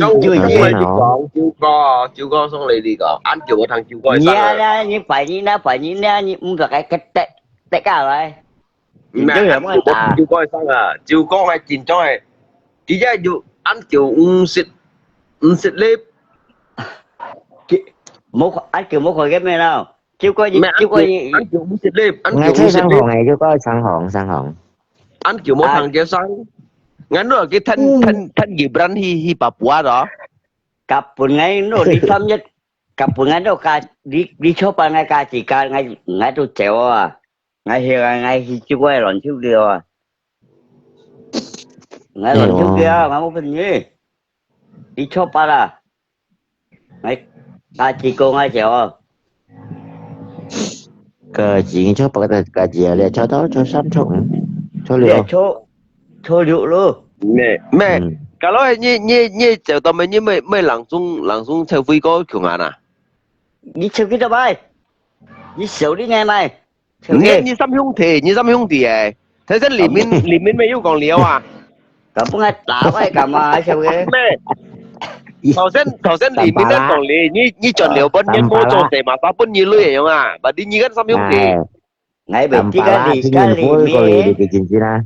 cái lì miếng còn ai cái lì miếng còn ai ngay bên kia à thế nhẹ chịu tao bây giờ mới chịu ngáp phi có à lạc có à tại vì nhóm còn là gì cái chuyện hậu trang là chỉ ra sẽ phi sửa anh cao phi sửa má cái bôi tụt kỳ trọ má cái còn chưa à nghe má cái tụt kỳ trọ thôn chín tôi hiểu keo à hả cái nào mình nhà luôn à nhà luôn thế nào như thôn chín nhiều keo mà keo mà thèo bét keo thầy chỉ phải à hay còn ngay Hay còn ngắm bên trên đấy quét ảo mới gặp à kêu như chi bài à. Ingat Segi me kêu gaspui ka. gitu mah gitu. Ya, ni kini ngai segi gaspui mang Hả? Bà thấu gas Ngai à? segi ngai segi gaspui ya gitu bay mang kaya mang. Su jangan mấy mau cái tahu chot. cái Mau lùng dia chi kan gagal, dia kan untung gagal gitu, gagal jadi muson Give jadi me saya tell muson tahu ka. kan. Give me à me nhong hen makanya sang ada nhìn cái à nhiệt bảy ba như sòng sa là à như lâu cái mấy Việt thấu Nam nhìn nhong hen à Cái sai như me như trong cú lò đấy lâu Việt Nam nhìn nhong hen sang là nhìn cái nhiệt bảy ba như ba salak cái trùng xài họ nói là 20 cái bụi họ nói à cái ngay ba cái như biong lại như biong thật kion cái gas ba ủa vậy hay Cái còn bao lại như cái vậy cái bao như biong thật kion bộ bảy bao jadi vậy chẳng đi ba bao bay có đấy cái bao á bảy bao nhau bụi không à ồ Dạ ồ thì cái sao? eo đi bao bày hề rồi vậy bao nhanh khác chi bày luôn à nghe cái không sao mẹ mẹ cái trong lượng theo kiểu ma các kiểu ma đi lại à chi bày mẹ mẹ Kìa, nhưng còn cái nhìn cái first shoot lại à cái nhìn cái kiểu một đấy à kìa ví dụ kiểu má nè mỗi mấy cái kiểu lượng theo kiểu ấy như nhìn chim cái kiểu ấy như con nó cái ngày một hồi nữa xem kèo ấy á như Dia chẳng hạn dia cái kiểu á cái ngày nay còn nha nay tùy cái kiểu đó bây giờ chọn cái sụt xí kiểu đó sụt xí kiểu à bây giờ chọn cái kiểu không à cái mày chứ kéo mới à mẹ cái kiểu đó dùng lượng theo à à liệu á mấy ông dùng lượng theo kiểu mấy ông dùng lượng theo kiểu không này đó vậy chi bay mày như còn với bộ sao mẹ mấy ông dùng lượng theo kiểu không nè à cái ngay chỉ trong chít cá thân xã đoàn hành trong à nhưng mà họ siêu với còn với họ siêu à em em mấy ông dùng lượng theo kiểu à chứ trong tân xã đoàn một phần gì trong rồi như sao ấy là vấn đề dùng lượng theo kiểu Bởi mấy gì bao còn kiểu ngài sẽ để giống bụi bụi nè. ก็ไม่เป็นซ้ำเที่ยวแม่อยู่ที่เป้าฝน ý Dịch nhà bao phần. nhà sắm theo kèo đó ไม่เล่นสิเล่นจงกู้หลอกของไอ้เอาอย่างเป้าฝนช่วงอาทิตย์ละก็ไม่เป็นซ้ำเที่ยว để yêu trời để trong cú là còn này เล่นสิ để yêu trời đó ไงกันใช่แค่ยี่สิไงกันใช่แค่ยี่สิ yeah จิต yêu เป้า trời ฝ yêu นอ่ะ trời ช่วงอาทิตย์อ่ะ để trong cú là còn này ก็ไม่เป็นซ้ำเที่ยวไปละ cả như Mấy một còn tiếng mấy còn chỉ chính gian dưới giống kiểu mà chính nhân phí. à đúng Ủa, rồi bảo đúng đừng theo à Mó ไม่ชื่อได้ à. ไม่ชื่อเอาหมดแล้ว Lấy chiều mẹ đồ chăm to ไม่ชื่อเอา chăm to gì tôi bởi mẹ dao hay gì đó cái mà một kỳ ly gì hả? hẳn kỳ lưới các tụi thôn chín mà cái thầy học bé đó Phụ phụ về còn cái còn mày bé đó nhưng cái còn tụ cái bua chỉ pa cái quân tí cái nhàng mong ở giờ sẽ mẹ luôn cái vấn cái mấy còn gì đang mang vào rồi luôn mang còn ham mang vấn gì à luôn hả?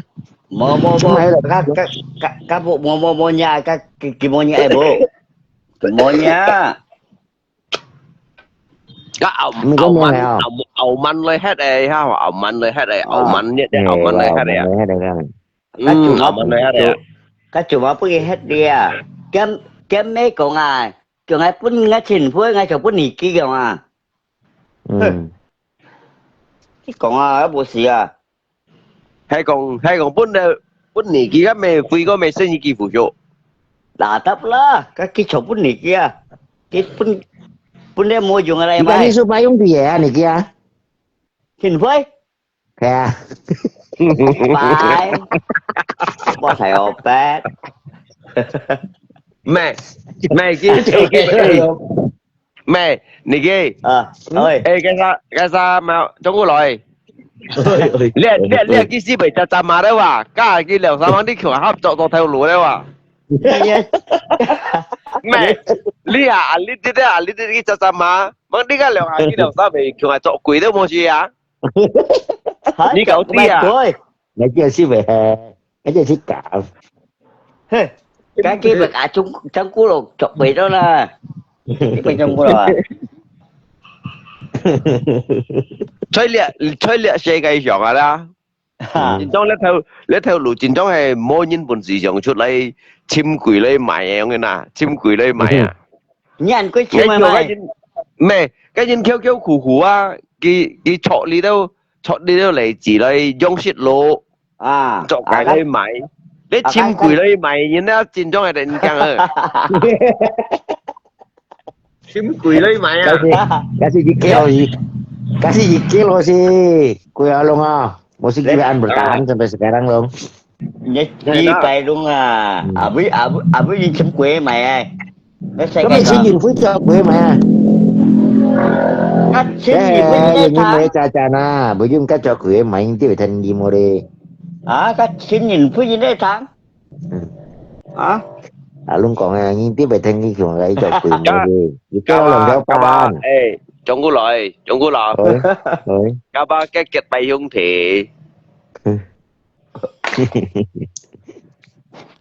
Thế này kia. Thế này kia. Cái Đi gì mua cũng cái có cầm tăng bảo tần gì điều gì đó chiều leo cái sao trong cú lò. Bán pan nhanh vô này kia.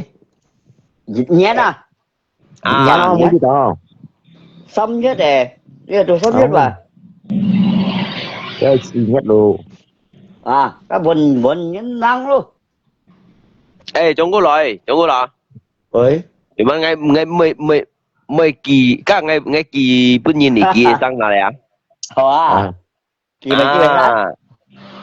chị mày phát à cái môn này à chế phải sinh chi à? cái môn cái à chế à? muốn mà che bây giờ che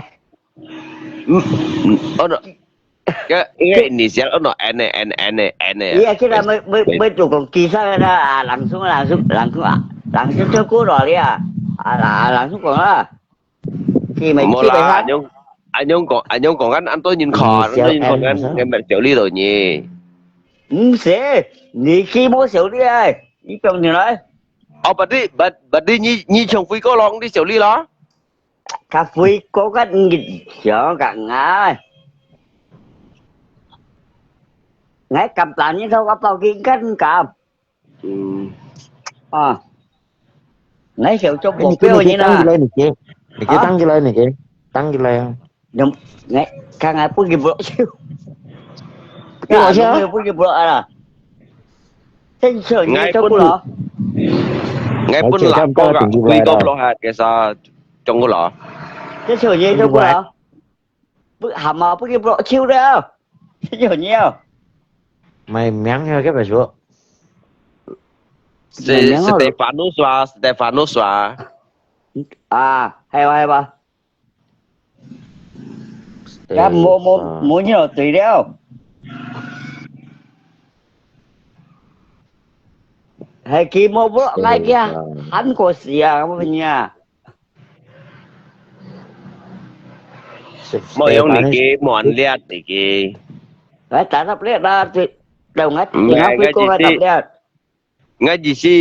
ngay gì xí nhiều sao cân kết liều xâm thời nhìn liều mua đó măng tiệt đó nè như kết liều xâm thời có tiệt liều xin cầu như nào mọi liệt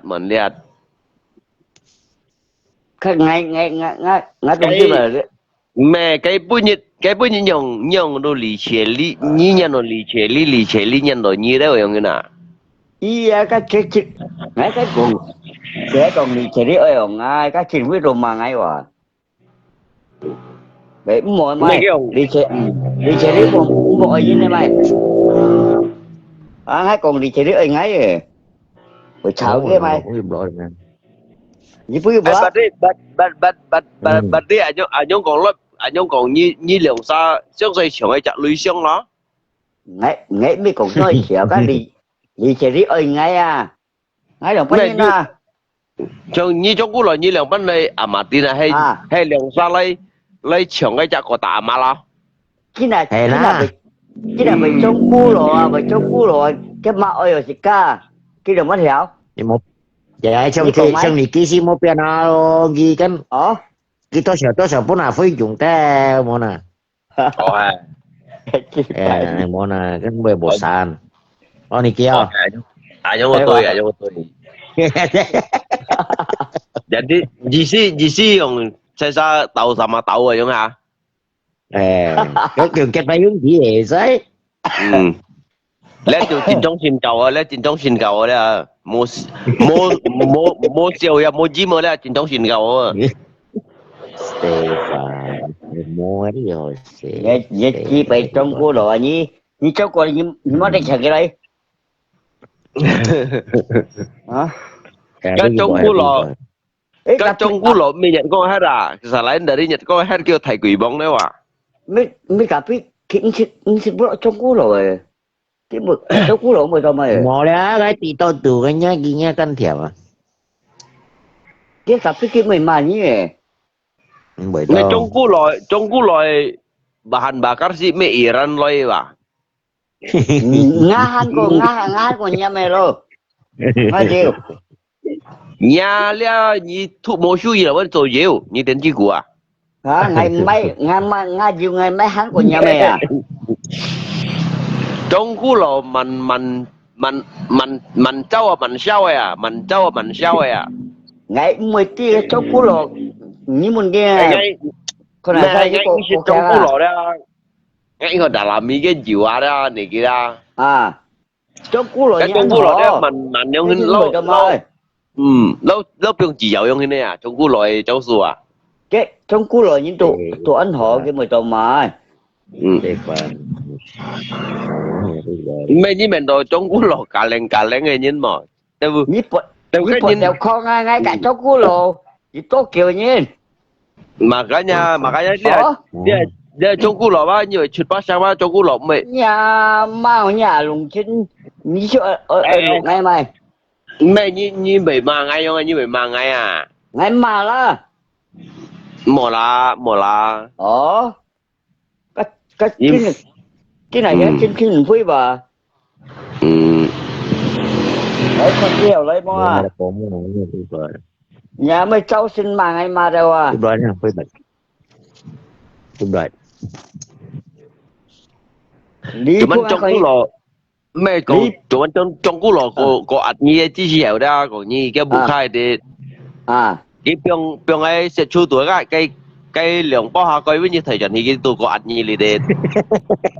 Hả? Lượng bao hà coi ai cái gì con cái bắt chừng cái cả bên không ấy cả chậm lưới à. Hả lượng bao hà coi. Cái có ăn nhiều sẽ lì từ đèo. Mẹ luôn ngay dịp ngay xí cái con vết chịu ra chậm lưới à. Nhìn coi là cái chỗ sinh lý như này, cái chỗ theo lũ chỗ sinh lý. Ngay con cái bực lộ ngay muốn á, trời nó lại. Ai với cháu cô lo. Còn cái bực lộ cho. Ai còn hay còn giúp xin vui ra đi phút rồi du hiểu còn không. Đi phút cái tôi số chỉnh sao đâu. Này cái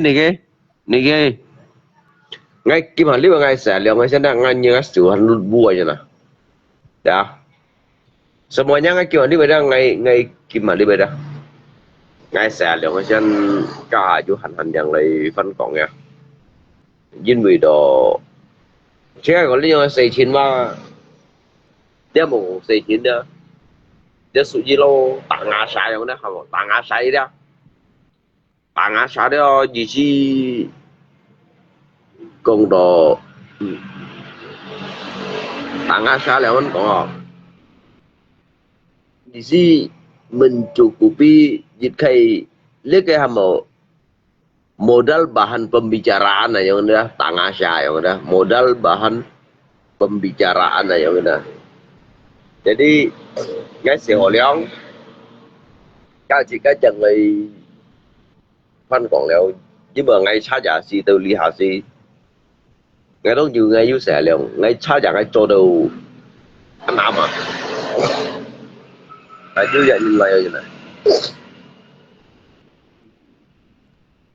nhà mẹ dịch như là cái nhìn lấy chim ngay chiều ẩm mệt cả mệt lia cái dung muôn cả hả muôn lia dưới còn last cả last nhé ngay bên cái ngay giả khơi chuẩn đi nó kêu sao giả đi rồi đó thì tất nhiên là đâu ngáp piang an kiểu một khơi à bên ship nhân một khơi bắt nhân à một khơi nên kiếm cái cho nhiều á kiếm to lý đó môi à mua chạy đúng xí lại đó hay còn nhiều mua chạy ya untuk lấy mấy 19 jam tuh hanyu nang na nhưng mà chỉ có tấn sao yang tấn sao ya daripada Senin lah daripada Senin Chứ sao số đó ra chỉ cái tấn sao á trong sự lưu ý juga như vậy quý vị theo đó nhưng mà việc sử công phu việc kiểu cà phê đó như vậy quý vị theo hay còn các sẽ lấy xin tỏ yang đó như mình thì sao ra là bên cái sẽ sử công như vậy sẽ đó ngay trường ngay họ出来sử你叫多買到先嘅條座，特別係而家成日下波咧，真係咁熱咁做出熱咧啦，係都個害者咧咁做出2-3條，就係700-800 600-800 juga咁啊，特別係講單沙座咧，因為做事咧，佢做事咧。頭先要人家你第期嘅舊保機啦，我冇呢terima，因為我叫我兩個通gerobak，cái lượng thông gerobak aja我冇本事做，本叫啥？忙本事啊，沒冇本事啊，忙本事做到cái gì啊？他錢多人來了是這樣，你邊個東西先去啊？在你摸都摸啊，所以ngay phân mấy các bạn đó cho nó tụ ngay cái vấn đề ngay ngay phân mai à ngay lại ở dạng ngay mấy chiêu kìa ngay lại gì tụi mình cái bạn này mấy chiêu kìa cái bữa nhiệt cả liên nội du lui đâu à nếu điện lui chẳng xăm em lăng gì các bạn ngay khi mà đi vậy á ngay khi mà đi vậy cái xe leo cái chỗ lũ này lũ rồi nó không họ đâu đi gì à